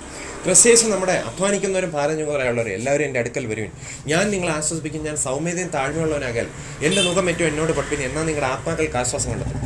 എൻ്റെ മുഖം മൃദു, എൻ്റെ ചുമട് ലഘുവാകുന്നു എന്ന് ബൈബിളിൽ പ്രകാരം വായിക്കുന്നു. മാത്രമല്ല, മക്കൾ ജഡരക്തങ്ങളോട് കൂടിയവർ ആകൊണ്ട് താനും അവരെ പോലെ ജഡരക്തങ്ങളോട് കൂടിയവനായി മരണത്തിൻ്റെ അധികാരി പിശാചിനെ തൻ്റെ മരണത്താൽ എനിക്ക് ജീവനെന്ന് മരണവിദ്യയിൽ അടിമളായിരുന്നവരൊക്കെ വിടുവിച്ചു. ഇത്രത്തോളം സഹായിച്ചവൻ കൃപയ്ക്കാൻ നന്ദി പറയുന്നു. ക്രിസ്തേശുവെ, ഇത്രത്തോളം രക്ഷിച്ചവൻ കൃപയ്ക്കാൻ നന്ദി പറയുന്നു. ഈ പറയപ്പെട്ട 2 വ്യക്തികൾക്ക് വേണ്ടിയും ക്രിസ്തേശുവിൻ്റെ കൃപയിൽ ആശ്രയിച്ച് ഫ്രീലി പ്രാർത്ഥിക്കുന്നു. ക്രിസ്തേശു നാമത്തിൽ വിശ്വാസത്തോടെ ഫ്രീലി പ്രാർത്ഥിച്ച് അയച്ച് അപേക്ഷിക്കുന്നു. യേശു അവിടെ നിന്ന് രക്ഷിക്കണമേ, സഹായിക്കുമാറാകണം. നേരത്തെ പറഞ്ഞല്ലോ സൊറ്റീരിയോസോ, അതായത് സാൽവേഷൻ. എന്താണ് സാൽവേഷൻ? ആത്മരക്ഷ മാത്രമല്ല സാൽവേഷൻ, അടിമത്തത്തിൽ നിന്നുള്ള മോചനം, അതായത് ഭൗതികമായിട്ടുള്ള ചില ഈവിൾ സിറ്റുവേഷൻസിൽ നിന്നുള്ള മോചനം, ആക്സിഡൻസിൽ നിന്നുള്ള മോചനം, രോഗത്തിൽ നിന്നുള്ള മോചനം, തെറ്റായ ഭരണവ്യവസ്ഥയിൽ നിന്നുള്ള മോചനം, സാമ്പത്തിക അധപതനത്തിൽ നിന്നുള്ള മോചനം, ദേശത്ത് സാമ്പത്തിക അടിയന്തരാവസ്ഥയിൽ നിന്നുള്ള മോചനം, ഇതെല്ലാം സാൽവേഷനകത്ത് ഉൾപ്പെടും.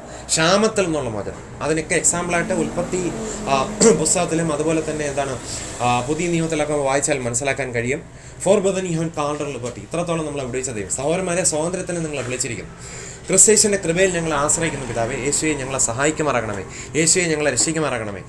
Let not your heart be trouble, neither let be afraid, അതായത് നിങ്ങളുടെ ഹൃദയം കലങ്ങരുത്, ഭ്രമിക്കുകയും അരുത് എന്നാണ് ദൈവത്തിൻ്റെ വചനത്തിൽ വായിക്കുന്നത്. അതിൻ പ്രകാരം ക്രിസ്തേശൻ്റെ കൃപയിൽ ആശ്രയിച്ച് നാം പിന്നെ അടിമത്തിൽ കൂടി വരുത്. ക്രിസ്തേശു ഇത്രത്തോളം ഞങ്ങളെ രക്ഷിച്ചതിനെ നന്ദി പറയുന്നു. പ്രാർത്ഥന കേട്ട വൻ കൃപയ്ക്കാൻ നന്ദി പറഞ്ഞു. ക്രിസ്തേശു സൗജന്യമായി രക്ഷിച്ചവൻ കൃപയ്ക്കാൻ. ക്രിസ്തേശു അത് വിശ്വാസത്തോടെ ഫ്രീലി പ്രാർത്ഥിച്ച് അപേക്ഷിക്കും. കൃപ കേൾക്കണം നല്ല വിധം. ക്രിസ്തേശു ഇത്രത്തോളം സഹായിച്ചതിന് നന്ദി പറയുന്നു. അപ്പോൾ സാക്ഷി പറഞ്ഞാൽ ഓർത്ത് നമുക്ക് പ്രാർത്ഥിക്കാൻ ക്രിസ്തേശു നമ്മളെ സഹായിച്ചു. നമുക്ക് വിശ്വാസത്തോടു കൂടി തന്നെ വീണ്ടും മുന്നേറാം. ഇനി നമുക്ക് ഇന്നത്തെ ചിന്തയ്ക്കായിട്ട് നമുക്കെന്താണ് വെളിപ്പാട് പുസ്തകത്തിലെ ചില കാര്യങ്ങൾ വായിച്ച് നമുക്ക് എന്ത് ചെയ്യാം, ബലപ്പെടാം. ഇപ്പം ആൻറ്റിക്കോ അങ്ങനെ ഇരിക്കണം എന്നുള്ളവർക്ക് ഇരിക്കാം, ഒരു കുഴപ്പമില്ല. നമ്മൾ ചുരുക്കം പാങ്ങൾ ഇപ്പോൾ എല്ലാം കൂടെ ഒരു ദിവസം കൊണ്ട് തീർക്കണമെന്ന് ഞാൻ പറയുന്നില്ല, മനസ്സിലാവുന്നുണ്ടോ? നമുക്ക് ക്രമേണ പതുക്കെ നമുക്ക് എന്ത് ചെയ്യാം, കർത്താവായ ക്രിസ്തേശുവിൻ്റെ കൃപയിൽ ആശ്രയിച്ച് നമുക്ക് തീർക്കാം. മനസ്സിലാവുന്നുണ്ടോ? അപ്പോൾ അതുകൊണ്ട് കർത്താവായ ക്രിസ്തേശുവിൻ്റെ കൃപയിൽ ആശ്രയിച്ച് വെളിപ്പാട് ദിവസം 12-ാം അധ്യായത്തിൽ നമുക്ക് എന്ത് ചെയ്യാൻ പറ്റും, ചില കാര്യങ്ങൾ കാണാൻ കഴിയും. ഇന്ന് നമ്മുടെ ദേശത്ത് നടക്കുന്ന ഇല്ല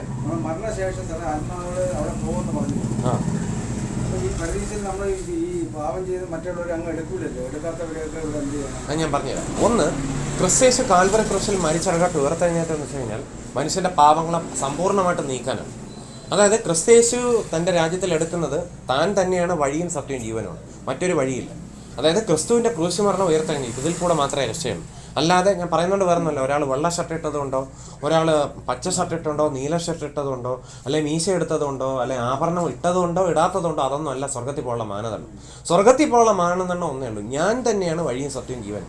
അത് മനസ്സിലാകുന്നുണ്ടോ? അത് അന്നും ഇന്നും കർത്താവ് എന്താണ് പറഞ്ഞേക്കുന്നത്? അതായത് യേശുക്രിസ്തു എന്ന് പറഞ്ഞാൽ എന്താണ്? ക്രൂശിക്കപ്പെട്ട യേശുക്രിസ്തു. ക്രൂശിക്കപ്പെട്ട യേശു എന്ന് പറഞ്ഞാൽ എൻ്റെ അർത്ഥം എന്താണ്? ഉയർത്തെഴുന്നേറ്റ യേശുക്രിസ്തു. ശ്രദ്ധിക്കണം, അതാണ് മാനദണ്ഡം. അപ്പോൾ ചുരുക്കി പറഞ്ഞാൽ ക്രിസ്തയേശുവിൽ വിശ്വസിക്കുന്ന, ഈ വിശ്വാസം നൽകുന്നവരാണ് ക്രിസ്തയേശുവാണ്. കാരണം എഫെസ്യർക്ക് എഴുതിയ ലേഖനത്തിൽ നമ്മൾ വായിക്കുന്നത്, പിതാവ് ദൈവത്തെങ്കിലും കർത്താവ് യേശുക്രിസ്തുവിലും സഹോദരന്മാർക്ക് സമാധാനം വിശ്വാസത്തോടു കൂടി സ്നേഹം ലഭിക്കട്ടെ. വിശ്വാസം തരുന്നത് ആരാണ്? ക്രിസ്തുവാണ്. അതുപോലെ തന്നെ അതിൻ്റെ കൂടെ സ്നേഹം സമാധാനം നൽകും. അത് വിശ്വാസത്തിന്റെ പൂർത്തീകരണവും ക്രിസ്തയേശു തന്നെയാണ്.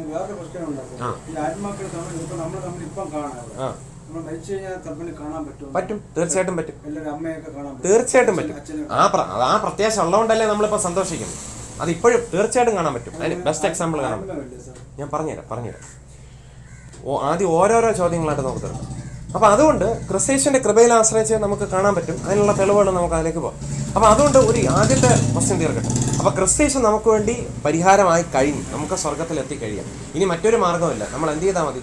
എത്ര കുടുംബം, ഇനി ഗോവിന്ദച്ചാമിയാണെങ്കിലും യേശു എന്നെ രക്ഷിക്കണമെന്ന് പറഞ്ഞ് എന്ത് ചെയ്യും? അതുവരെയുള്ള ആ വ്യക്തിയുടെ പാവം മാത്രമല്ല, പ്രസന്റ് ടെൻസും ഫ്യൂച്ചറും കൂടെ എന്ത് ചെയ്യും? ക്രിസ്തു ക്യാൻസൽ ചെയ്യും. കാരണം ക്രിസ്തയേശു ക്രൂശിൽ മരിച്ചത് ഇതെല്ലാ മനുഷ്യരുടെയും both past, present and future ടെൻഷനുള്ള എല്ലാ പാവങ്ങൾക്ക് വേണ്ടിയിട്ടാണ്. മനസ്സിലാകുന്നത്? അപ്പോൾ അതുകൊണ്ട് ആർക്കും ക്രിസ്തയേശുവിൻ്റെ അടുക്കലേക്ക് കടന്നു വരാം. പിണറായി വിജയനും വരാം, അവിടെ മുഖപക്ഷമൊന്നുമില്ല. മനസ്സിലായില്ലേ? അതുപോലെ തന്നെ ഹമാസ് തീവ്രവാദികൾക്കും വരാം. വധശിക്ഷയ്ക്ക് വിധിക്കപ്പെട്ടിരിക്കുന്ന ഒരു വ്യക്തിക്ക് മരിക്കുന്നതിന് ഒരു ജീവൻ പോകുന്നതും പിടയുന്ന സമയത്താണെങ്കിലും യേശു അങ്ങ് രാജ്യത്വം പ്രാപിച്ചു വരുമ്പോൾ എന്നെ ഓർത്തണമേ, അങ്ങ് എനിക്ക് വേണ്ടി ക്രൂശിൽ മരിച്ചു ഉയർത്തെഴുന്നേറ്റു, അങ്ങയുടെ രക്ഷയിൽ ആശ്രയിക്കുന്നു, അങ്ങാണ് ഏക വഴി, ഇതാ ഞാൻ കയറി വരുന്നത് എന്ന് പറഞ്ഞ ഒരൊറ്റ വ്യക്തിനെയും യേശു ക്രിസ്തു ആരവിടെ നിൽക്കവിടെ ദൂതനെ വെച്ച് തടുക്കാനോ അങ്ങനെയൊന്നുമില്ല. ആ സ്പോട്ടിൽ ആ വ്യക്തി എന്ത് ചെയ്യും?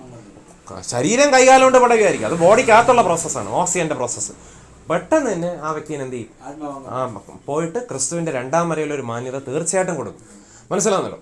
പിന്നെ ക്രിസ്തുവിൽ വിശ്വസിക്കുന്ന നമ്മൾ എന്ത് ചെയ്യണം എന്ന് വെച്ച് കഴിഞ്ഞാൽ എന്ത് ചെയ്യുന്നു? ക്രിസ്തു നമ്മളെ രക്ഷിച്ചു എന്നുള്ള അർത്ഥത്തിൽ വിശ്വാസം പ്രവർത്തിക്കൊണ്ടുവരാൻ വേണ്ടി നമ്മൾ വെള്ളത്തിറങ്ങി സ്നാനപ്പെട്ട് ക്രിസ്തുവിൻ്റെ ആത്മാവിനാൽ മാത്രമേ നമുക്ക് സ്നാനപ്പെടാൻ പറ്റത്തുള്ളൂ. ആ ഒരു ബോധ്യം വേണം. അല്ലാതെ ഭീരുത്വത്തിൻ്റെ ആത്മാവിനാൽ പറ്റത്തില്ല. അപ്പോൾ ക്രിസ്തുവിൻ്റെ കൃപയിൽ അപ്പോൾ രക്ഷ സമ്പൂർണ്ണമാണെന്ന് പറയാം. ക്രിസ്തുവിൽ രക്ഷ സമ്പൂർണ്ണമാണ്. ഇനി മറ്റൊരു കാര്യം എന്ന് വെച്ച് കഴിഞ്ഞാൽ, അപ്പോൾ അങ്ങനെ ക്രിസ്തുവിൻ്റെ അടുത്തേക്ക് സ്വർഗത്തോട്ട് പോകുന്ന വ്യക്തികൾക്ക് അവിടെ എന്താണ്? ആശ്വാസമാണ്. ഇനി അബ്രഹാമിൻ്റെ ലാസറിൻ്റെ ഉപമ പറയുന്നതിൽ അബ്രഹാം അവസാനം ഒരു കാര്യം പറയുന്നുണ്ട്. അത് പറഞ്ഞിട്ട് ഞാൻ എൻ്റെ സബ്ജക്റ്റിലേക്ക് കിടക്കാം. ലൂക്കോസിൻ്റെ സുവിശേഷം 16-ാം അധ്യായത്തിൽ താങ്കൾ പറഞ്ഞതുപോലെ തമ്മി കാണാമോ മനസ്സിലാക്കാൻ പറ്റുമോ എന്നാണ് വായിക്കുന്നത്. ലൂക്കോസ് 16 ധനവാന്റെ ലാസറിൻ്റെ ഉപമ പറയുന്നതിൽ യേശുക്രിസ്തു വ്യക്തമായിട്ട് പറയുന്നുണ്ട്. ഇനി ഒരു രക്ഷിക്കപ്പെടാത്ത ആത്മാവാണെങ്കിൽ, രക്ഷിക്കപ്പെടാത്ത വെച്ചാൽ എൻ്റെ അർത്ഥം എന്താണ്? മനസ്സിലാകുന്നുണ്ടോ? യേശു കർത്താവിന് തൻ്റെ രക്ഷിതാവും യേശു എൻ്റെ പാവങ്ങൾക്ക് വേണ്ടി ക്രൂശി മരിച്ചു, വ്യക്തിപരമാണ്, ഉയർത്തെഴുന്നേറ്റെന്ന് വിശ്വസിക്കാതെ എൻ്റെ സ്വയം പ്രവർത്തിയാൽ, ഫോർ എക്സാമ്പിൾ ഞാൻ പറയുന്നുണ്ട്, യേശുക്രിസ്തു ആരാ? ഞാൻ പെന്തിക്കോസിൽ പോകുന്നുണ്ട് രക്ഷപ്പെടും. ഞാൻ മീശ എടുക്കുന്നുണ്ടും വെള്ള ഷർട്ട് ഇടുന്നുണ്ടും നീല ഷർട്ട് ഇടുന്നുണ്ടും ഷൂസ് ഇടുന്നുണ്ടും ഷൂസ് ഇടാത്തതുകൊണ്ടും അതൊന്നും അല്ല മാനദണ്ഡം. മനസ്സിലാകുന്നുണ്ടോ? ഞാൻ 15 ദിവസം ഉപവസിച്ചു അതുകൊണ്ട് രക്ഷപ്പെടും, അതൊന്നും അല്ല. കർത്താവിനെ അതൊക്കെ മാറ്റുക, അതല്ല ചോദിച്ചത്. ഞാൻ നിനക്ക് വേണ്ടി ക്രൂശി മരിച്ചു ഉയർത്തെഴുന്നേറ്റു എന്ന് നീ വിശ്വസിക്കുന്നുണ്ടോണ്ട് പിന്നെ ബാക്കിയൊന്നും ഞാൻ ചോദിക്കുന്നില്ല കാര്യം. അപ്പം ഫ്യൂച്ചർലെസ് ഇൻ അതിനെല്ലാത്തിനും വേണ്ടിയിട്ടാണ് ക്രിസ്തു ജഡത്തിൽ, വചനം ജഡമായി തീർന്ന് നമ്മളെ രക്ഷിച്ച് നമുക്ക് സമാധാനവും നമുക്ക് ഫ്രീഡവും സന്തോഷം നൽകാൻ വേണ്ടിയിട്ടാണ് ക്രൂശ് മരിച്ചത്. അത് ഒരിക്കലായിട്ട് പിന്നെ എന്ത് ചെയ്തു? ക്രിസ്തു നമ്മളെ രക്ഷിച്ചു. ആ രക്ഷയുടെ പിന്നെ മാനദണ്ഡ ഡയമെൻഷൻ എന്ന് വെച്ച് കഴിഞ്ഞാൽ ഇന്നും നാളെയും മറ്റന്നാളും അതിൻ്റെ വ്യത്യാസം മാത്രമല്ല, നിത്യമായിട്ട് ആ രക്ഷയുടെ ഡയമെൻഷൻ ഉണ്ട്. ഇവിടെ ശിക്ഷാവിധി നിത്യം ക്രിസ്തുവിനെ അംഗീകരിക്കാത്തവർക്ക് നിത്യ ശിക്ഷാവിധി എന്ന് പറയുന്നതിൻ്റെ ഓപ്പോസിറ്റാണ് നിത്യരക്ഷ. ഇന്നും നാളെ മറ്റന്നാൾ മാത്രം നിലനിൽക്കുന്ന രക്ഷയല്ല. അതായത് പിണറായി ഒഴിഞ്ഞാലും ഒഴിഞ്ഞില്ലെങ്കിലും, ഇനി നാളെ ആര് ഭരിച്ചാലും ഭരിച്ചില്ലെങ്കിലും, ഇനി 77 വർഷം 22-ാം നൂറ്റാണ്ട് എത്ര നൂറ്റാണ്ട് കഴിഞ്ഞാൽ ആ രക്ഷ എന്ന് വെച്ച് കഴിഞ്ഞാൽ കർത്താവ് കാണുന്നത് എന്താണ്? യേശു ക്രിസ്തു ഇതാ ഇപ്പം ക്രൂശി മരിച്ച് ഇപ്പോൾ ഉയർത്തെഴുന്നേറ്റു, ഫ്രഷ് രക്ഷയായിട്ടാണ് കാണുന്നത്. ആ രക്ഷ എന്ന് വെച്ച് കഴിഞ്ഞാൽ അമൃത് കുടിക്കാതെ നമുക്ക് അമരത്വം കിട്ടുന്നതിനേക്കാളും എന്താണ് വലിയൊരു രക്ഷയാണ്. ആ ഒരു അമരത്വം എന്ന് പറയും, നമുക്ക് മരണമില്ല. ഇനി ദൈവത്തിൻ്റെ ആഗ്രഹം അല്ല ഒരു മനുഷ്യൻ്റെ ആത്മാവും പ്രാണനും കൂടെ വേർപെട്ട് ശരീരം ഇങ്ങനെ ഡെഡ് ബോഡിയായിട്ട് ക്രമിച്ച് പോകണമെന്നുള്ളത്. ഉൽപ്പത്തി പുസ്തകത്തിൽ പ്രത്യേകിച്ച് പറയുന്നുണ്ട്. അവിടെ കൊണ്ട് തന്നെ നമുക്ക് തൽക്കാലം എന്ത് ചെയ്യാൻ തുടങ്ങാം. അപ്പം മരണത്തെക്കുറിച്ച് പറയുമ്പോൾ ആദ്യം അവിടെ തുടക്കത്തിൽ ബൈബിളിൽ ആദ്യം എവിടെ അതെന്ത് പറഞ്ഞിരിക്കുന്നു അങ്ങനെയാണല്ലോ അതിൻ്റെ തുടക്കം. കഴിവത് നമുക്ക് വേണമെങ്കിൽ അങ്ങനെ പോവാം. നമുക്ക് ഉൽപ്പത്തി പുസ്തകത്തിൽ നമ്മൾ വായിക്കുമ്പോൾ, ഉൽപ്പത്തി പുസ്തകം 2-ാം അധ്യായത്തിൻ്റെ 17-ാം വാക്യം വായിക്കുമ്പോൾ, എന്നാൽ എന്താണ് യഹോവയുടെ ദൈവം, അതിൻ്റെ 16 തൊട്ട് വായിക്കുമ്പോൾ യഹോവയുടെ ദൈവം മനുഷ്യനോട് എന്താണ് ചോദ്യം ചോദിച്ചത്? ഉപകാരം കേട്ടോ, താങ്ക്സ്. യഹോവയുടെ ദൈവം മനുഷ്യനോട് കൽപ്പിച്ചത് എന്തെന്നാൽ, തോട്ടത്തിലെ സകല വൃക്ഷങ്ങളുടെയും ഫലം നിനക്ക് ഇഷ്ടം പോലെ തിന്നെ, എന്നാൽ നന്മ തിന്മകളെക്കുറിച്ചുള്ള അറിവിൻ്റെ വൃക്ഷത്തിൻ ഫലം തിന്നരുത്, തിന്നുന്ന നാളിൽ നീ മരിക്കുക. അതിൻ്റെ അർത്ഥം എന്തോ? ഇത് തിന്നുന്നത് വരെ മരണം എന്നൊരു പ്രോസസ്സ് ലോകത്തില്ലായിരുന്നു. ഈ മരണം എന്ന് പറഞ്ഞാൽ കേവലം ഇങ്ങനെ ഇത് മാത്രമല്ല, ജരാനര, തൊലിയിലെ ചുക്കിച്ചിളവ് എന്ന് പറഞ്ഞ് മാത്രമല്ല, പിന്നെ സ്ത്രീക്ക് ശാപം കൊടുക്കുന്നതിന് മുമ്പ് തന്നെ അവളുടെ ഗർഭധാരണം പിന്നെ വളരെ എന്താണ് കംഫോർട്ടബിൾ ആണെന്നാണ് എൻ്റെ അർത്ഥം. ഭർത്താവിനോടുള്ള സംഗമം വളരെ സന്തോഷം നൽകുന്നതാണ്, ഇപ്പോഴുമാണ്. അപ്പൊ ഇപ്പൊ ഇങ്ങനെയാണെങ്കിൽ അപ്പൊ അന്നെന്തായിരിക്കും? ദൈവത്തിന്റെ ആഗ്രഹം എന്ന് വെച്ച് കഴിഞ്ഞാൽ പിന്നെ അവൻ നിന്നെ ഭരിക്കും. അപ്പൊ അതിന്റെ അർത്ഥം എന്തോ? ഇങ്ങനത്തെ സംഭവം വരുന്നതിന് നിങ്ങൾ എന്താണ്, അവൻ നിന്നെ ഭരിക്കത്തില്ല. പിന്നെ മനുഷ്യനോട് പറഞ്ഞ് മുഖത്തെ വിയർപ്പോട് നീ ഉപജനം കഴിക്കും എന്ന് പറഞ്ഞതിൻ്റെ അർത്ഥം എന്തോ? ഇങ്ങനൊരു സംഭവം വരുന്നതിനിപ്പോൾ നീ മുഖത്തെ വിയർപ്പോടെ കഴിക്കണ്ട. ഏതും തോട്ടത്തിൽ എല്ലാ കാര്യങ്ങളും അവൈലബിൾ ആണ്. അവിടെ അങ്ങനെ ഒരു കഷ്ടപ്പാടെന്നൊരു കാര്യമേ ഞാൻ വന്നിട്ടില്ല. ഈ തിന്നുന്ന നാളിൽ നീ മരിക്കും. അതിൻ്റെ അർത്ഥം എന്തോ? ഇത് തിന്നുന്നവരെ നിനക്ക് മരണം എന്നൊരു സംഗതി നിന്റെ 7 അയലത്ത് പോലും വരത്തില്ല എന്നാണ് നമ്മളെ ജഗദീശ്വരന്മാരുടെ ട്രിവാൻഡ്രം ഭാഷ പറഞ്ഞ 7 അയലത്ത് പോലും എന്ത് ചെയ്യത്തില്ല, മരണം വരത്തില്ല എന്ന് നമുക്ക് എന്ത് ചെയ്യാൻ പറ്റും? ഇപ്പം എൻ്റെ ഭാഷയെ പറയാൻ പറ്റും, അല്ലെങ്കിൽ നമ്മുടെ ഭാഷയെ പറയാൻ പറ്റും. അപ്പം മരണം എന്ന് പറഞ്ഞാൽ ദൈവത്തിൻ്റെ പദ്ധതി അല്ല. ഒരിക്കൽ മനുഷ്യനെ സൃഷ്ടിച്ചു. അപ്പം മനുഷ്യൻ നന്മതന്മകളെക്കുറിച്ചുള്ള അറിവിൻ്റെ പ്രശ്നം തിന്നരുതെന്ന് പറഞ്ഞെങ്കിലും പിന്നീട് ക്രൈസ്റ്റ് ഒരു സമയം വച്ചേക്കുമ്പോഴത്തേക്കും കർത്താവിനിതാ ഇങ്ങനെ എന്നാ വിളിച്ചോ, നിനക്ക് നന്മകളെ തിന്മകളെക്കുറിച്ചുള്ള വരവും കൂടെ തരാം. പക്ഷേ നീ പാപം ചെയ്യത്തില്ല, ലൂസിഫറിനെ പോലെ വീണൊന്നും പോകത്തില്ല. പക്ഷേ ഇത് രണ്ടും തിരിച്ചറിയാളാവും. നീ തിന്നാതെ തന്നെ എന്നൊരു വരം തരാം. ഞാനൊരു ടെസ്റ്റിംഗ് പീരീഡ് വച്ചിരുന്നു. എൻ്റെ കൃപയാൽ നീ രക്ഷപ്പെട്ടു. കർത്താവിനോടെങ്കിൽ അങ്ങനെയും പറയാം. പക്ഷേ മനുഷ്യന് എന്താണ് ഒരു ഫ്രീ വില്ല് കൊടുത്തു, നിനക്ക് ഏത് വേണമെങ്കിലും തിരഞ്ഞെടുക്കാം. അപ്പോൾ ഇന്ന തിരഞ്ഞെടുത്താൽ ഇന്നതാണ്, ഇന്ന തിരഞ്ഞെടുത്താൽ ജീവനാണ് എന്നുള്ള അർത്ഥത്തിൽ പറയും. തിന്നുന്ന നാളിൽ നീ മരിക്കും എന്ന് വെച്ചാൽ എൻ്റെ അർത്ഥം എന്തോ? ഈ തിന്നുന്നതുവരെയും നിനക്ക് മരണം ഉണ്ടാവത്തില്ലെന്നാണ് എൻ്റെ അർത്ഥം. അപ്പോൾ അതിൻ്റെ അർത്ഥം ദൈവത്തിൻ്റെ ഹിതമല്ല മരണം. അങ്ങനെ മരിക്കാതിരുന്നെങ്കിൽ മനുഷ്യനെന്ത് ജരാനര വരത്തില്ല, മനുഷ്യന് സന്താനോൽപാദനം ഉണ്ടാവും. കാരണം പാപം ചെയ്യുന്നതിന് മുമ്പേ മനുഷ്യനോട് പറഞ്ഞു നിങ്ങൾ സന്താനപുഷ്ടിയുള്ളവരെ ഭൂമിയിൽ നിറയാനെന്നുള്ള അർത്ഥത്തിലാണ് പറഞ്ഞിരിക്കുന്നത്. അങ്ങനെ നിറയണമെങ്കിൽ മറ്റ് ഗ്രഹങ്ങളൊക്കെ പ്രപഞ്ചം ആരുടെ വകയാണ്? ക്രിസ്തേഷ്യനൊക്കെയാണ്. ഈ വചനം ജഡമായി തീർന്നു. ഈ വചനം തന്നെ ക്രിസ്തേശ തന്നെ എന്ത് ചെയ്യും? നിറയുന്ന മക്കളെ എടുത്തുകൊണ്ട് പോയി ഒരു കഷ്ടപ്പാടില്ല, വരും. അതെ, ചെറുമക്കളാണ് ഇവിടെ ഇരിക്കുന്നത് കേട്ടോ. മോൻ എത്ര വയസ്സായി? അപ്പാ എനിക്ക് തോണ്ട 2315 വയസ്സായി. പക്ഷേ ഞാൻ അടുത്ത വർഷം കഴിക്കും, കഴിച്ചോളൂ. പക്ഷേ ഇടയ്ക്ക് ചന്ദ്രനിലോട്ടും കൂടെ ഒന്ന് വരും, എന്നിട്ട് ചൊവ്വയിലോട്ടും കൂടെ വന്ന് അവിടെ ഒരു അങ്കിള് എന്നെ വിളിക്കുന്നു. ഞാൻ പറയേണ്ട കാര്യമില്ല. അപ്പം ഒന്ന് ഉറങ്ങിയപ്പോൾ ഞാൻ പറഞ്ഞില്ല, അങ്ങോട്ട് പോകും. അപ്പോൾ പറയും മോനെ ഞാൻ ആഗ്രഹിക്കുന്നവനെ നീ എങ്ങനെയാണ് ഇങ്ങനെ പ്രത്യക്ഷപ്പെട്ടത്? അതാണ് കഴിവ്. കാരണം ഉയർത്തതിന് ശേഷം കർത്താവിൻ്റെ ബോഡിക്ക് പിന്നെ എന്ത് ചെയ്യാൻ പറ്റും? ചെവരിനെ തുരന്നു വരാനും അടച്ചിലേക്ക് അകത്ത് വരാനും പിന്നെ നിമിഷ നേരം കൊണ്ട് നക്ഷത്രങ്ങൾക്ക് അകലെയുള്ള സ്വർഗത്ത് പോകാനും അവിടെ റോക്കറ്റൊന്നും പിടിക്കേണ്ട കാര്യം, ടൈമും സ്പേസും ഒരു പ്രശ്നമല്ല. അങ്ങനെയൊക്കെയുള്ള ഒരു കഴിവ് കിട്ടൂലായിരുന്നു. അപ്പോൾ അതിൻ്റെ അർത്ഥം മരണത്തിൻ്റെ ഓപ്പോസിറ്റ് ആയിരുന്നു ഇതെല്ലാം കിട്ടുമായിരുന്നു. അമരത്വം എന്ന് പറഞ്ഞാൽ ഇതെല്ലാം കിട്ടും. മരണം എന്ന് പറഞ്ഞാൽ ലിമിറ്റേഷനാണ്. മരണം എന്ന് പറഞ്ഞാൽ പാശമാണ്. മരണം എന്ന് പറഞ്ഞാൽ ഇത്രയും വരെ പോവാം, അതിനപ്പുറം പോകരുത്. അതാണ് പാശം. അതൊരു ബന്ധനമാണ്. ആ ബന്ധനം എപ്പോഴാണ് അഴിക്കുന്നത്? ക്രിസ്തേശു എല്ലാ കാര്യങ്ങളും ക്രൂശി ചെയ്ത് ഉയർത്തെഴുന്നേറ്റ് ചെയ്തു. എക്സെപ്റ്റ് ചെയ്തൊരു കാര്യം, നമ്മുടെ ശരീരത്തിൻ്റെ വീണ്ടെടുപ്പ് ഒഴികെ ബാക്കി എല്ലാ കാര്യങ്ങളും ചെയ്തു. ഇനി നമുക്ക് എന്ത് മാത്രം പ്രാപിച്ചാൽ മതി? ക്രിസ്തേശു രണ്ടാമത് വരുന്ന മറ്റൊന്നിനുമല്ല, മരിച്ചവർക്ക് ഈ ഒരു സ്വാതന്ത്ര്യം കൊടുക്കാൻ, ജീവനോടിരിക്കുന്നവർക്ക് ആ സ്വാതന്ത്ര്യം കൊടുക്കാൻ. ആ ഒരു കുറവ് മാത്രമേ ഇനി നമുക്കുള്ളൂ. ബാക്കി പാവമാനം കിട്ടി, ശാപമാനം കിട്ടി, എല്ലാം കിട്ടി. നമ്മൾ വിശ്വാസത്താൽ അത് കൺഫസ് ചെയ്യുന്നു, അങ്ങനെ ജീവിക്കുന്നു, അത് പ്രാവർത്തികമാക്കുന്നു. ഇനി നമുക്ക് കിട്ടാനുള്ള ഒന്ന് മാത്രമേ ഉള്ളൂ, ഫൈനൽ ശത്രുവായ മരണത്തിൽ നിന്നും അതുപോലെ തന്നെ അതിനോടനുബന്ധിച്ചുള്ള പിണറായി വിജയനെ പോലുള്ള എതിർ ക്രിസ്തുവിൻ്റെ ഭരണത്തിൽ നിന്നും ക്ഷാമത്തിൽ നിന്നും അത് കർത്താവ് രക്ഷിച്ചുകൊണ്ടിരിക്കുന്നു. സംഗതി ഇങ്ങനെയൊക്കെ ആണെങ്കിൽ നമ്മൾ അതിന് വിരോധമായിട്ട് കൺഫസ് ചെയ്യണം. നമുക്ക് ഗ്രാവിറ്റി എത്ര വലുതാണെങ്കിലും എയറോപ്ലെയിൻ്റെ പവർ എത്രയാണ്? ഗ്രാവിറ്റി ഇല്ലെന്ന് ആരും പറഞ്ഞില്ല, പക്ഷേ ഗ്രാവിറ്റി ഉണ്ട്. പക്ഷെ അതിനേക്കാളും വലിയ പവറാണ് എയറോപ്ലെയിൻ. ഇങ്ങനെ ടേക്ക് ഓഫ് ആയിട്ട് നീ കൂതിച്ച് ഇങ്ങനെ എന്ത് ചെയ്യും? ഒരൊറ്റ പായി. പൈലറ്റ് പറയും എങ്ങനെയുണ്ടടാ, അതാണ് നീ ഇല്ലെന്ന് പറയുന്നത്. പക്ഷെ നിന്റെ പവറിനേക്കാളും വലിയ പവറാണ്. അപ്പൊ നിന്റെ പവറാണ് ജയിക്കുന്നത്, എന്റെ പവറാണ് ജയിക്കുന്നത്. സാമ്പത്തിക അടിയന്തരാവസ്ഥയെക്കാളും വലുതാണ് ക്രിസ്തു. അതുകൊണ്ട് ക്രിസ്തുവിനെ അനുവദിച്ചില്ല, കാരണം പെൻഷൻ കൊണ്ട് ജീവിക്കുന്ന പലരും ഉണ്ട്. അപ്പൊ ഇനി പറ ആരാണ് വലുത്? അപ്പൊ നമ്മുടെ പക്ഷേ പറഞ്ഞ അതൊക്കെ മീതയുടെ ക്രിസ്തു. അപ്പൊ നമുക്ക് പറയും ഇതല്ല വലുത്, ഇത് ചോട്ടയും ഇത് വെടയാണ് വലുത്. ഇപ്പൊ നമ്മളാണ്ട് ഒരു പുലി ഇരിക്കുമ്പോ പുലിയാണോ വലുത്, ഒരു പിന്നെ കണ്ടാമ്പൂച്ചയാണോ വലുത്? പുലി ഞാൻ ഇരിക്കുമ്പോ കണ്ടാമ്പൂച്ച കൊള്ളാം, എന്നാ പിന്നെ വാ ഒറ്റ മാനത്തിന് നിർത്തേക്ക്. ഞാൻ പെരിച്ചാഴി കഴിച്ചിട്ട് പറഞ്ഞു മാനിനെ കിട്ടുന്നില്ല, എന്നാ പിന്നെ ഇന്ന് കാട്ടുമാക്കാനെ തന്നെ. നീ കുറെ പൂച്ചകളെ പഠിക്കുന്നെന്ന് കേട്ടിട്ടുണ്ട്, പക്ഷെ ഇങ്ങോട്ട് വരണ്ട. പക്ഷെ എനിക്ക് പേടി വരണമെന്നില്ലട്ടെ, എന്നെക്കാളും വലുതാണ് കടുവച്ചേര. അയാളുടെ മുമ്പിൽ ഞാൻ പെട്ട് കഴിഞ്ഞാൽ ഞാൻ കഥ നാമാശേഷവും. പിന്നെ അതിനേക്കാളും വലിയ ജീവിയാണ് സിംഹം കടുവയെ അങ്ങനെ ഒതുക്കണം എന്ന് പറഞ്ഞുകൊണ്ട് അയാൾ താണ്ട അപ്പുറത്തൂടെ അലറിക്കൊണ്ട് കിടക്കാം. എവര് വരുന്നതിന് വാ ഞാൻ നിന്നെ ഒന്ന് എടുത്തോട്ടെ, ഇല്ലെങ്കിൽ എന്റെ കഥ അയാൾ കേട്ടോ. മനസ്സിലാവുന്നുണ്ടോ? അപ്പം ഇതിന് വലുത് ഹയറാർക്കി നമ്മൾ അറിഞ്ഞിരിക്കണം. മനസ്സിലായില്ലേ? എന്റെ കഥ രണ്ടിലൊന്ന് ഇന്നൊരു തീരുമാനം ഉണ്ടാവും. മനസ്സിലാവുന്നുണ്ട്? എപ്പോഴാണ് അങ്ങനെ ബാക്കി കൂടെ അത് പിടിച്ചാലോ ഒരു വിടുതലും ഇല്ലണ്ടേ. എന്തൊരു ജീവിയാണ് ഇത്! സിംഹം കഴിഞ്ഞ അടുത്ത ശക്തിയുള്ള ജീവിയാണ്. അതുകൊണ്ട് എനിക്ക് മരത്തിൽ ചാടാൻ പോലും പറ്റൂല. അതിനുമ്പോ മക്കളിങ്ങ് പെട്ടെന്നോ ഞാൻ ബ്രേക്ക്ഫാസ്റ്റ് കഴിച്ചിട്ട് 2 ദിവസമായി. ഇവിടെ ഒരു കാര്യം ചിന്തിക്കണം വെച്ചാൽ ഒരു ഹയറാർക്കി നമ്മുടെ ലോകത്തുണ്ട്. ശക്തി കൂടിയതേത്, ശക്തി കുറഞ്ഞതേത്. അപ്പം മരണത്തിനേക്കാളും വലിയ ശക്തിയാണ് കർത്താവെ ക്രിസ്തു. കാരണം ക്രിസ്തു എന്ത് ചെയ്തു? അമരത്വം നൽകി മരണത്തെ ജയിച്ച് ഉയർത്തെഴുന്നേറ്റ് കാണിച്ചു തന്നതുകൊണ്ട് ഇനി എന്താണ് ഫോർ ബദൻ യോഹൻ കാൽപ്പട്ടി മരണത്തെ ജയിച്ച് ഉയർത്തെഴുന്നേറ്റ ക്രിസ്തുവിന് അമരത്വം നൽകാൻ യോഗ്യനാണ്. കാരണം വേറെ ആർക്കും അമരത്വം കൊടുക്കാൻ പറ്റൂല. അപ്പം അതിൻ്റെ ക്വാളിഫിക്കേഷൻ ആണെന്ന് ചോദിച്ചാൽ പറഞ്ഞു ഈ അമരത്വം നൽകാൻ കഴിവുള്ള വ്യക്തിക്ക് ഒരു ക്വാളിഫിക്കേഷൻ പറഞ്ഞു. ഏറ്റവും വലിയ ക്വാളിഫിക്കേഷൻ നമുക്ക് വേണ്ടി എല്ലാം പേ ചെയ്തു. ആ ക്രിസ്തേശു നമ്മുടെ ഫ്യൂച്ചറും പാസ്റ്റും പ്രസൻറ്റുള്ള എല്ലാ പാവങ്ങളും ക്യാൻസൽ ചെയ്തത് മാത്രമല്ല അതിൻ്റെ റിസപ്റ്റും കൂടെ തന്നു.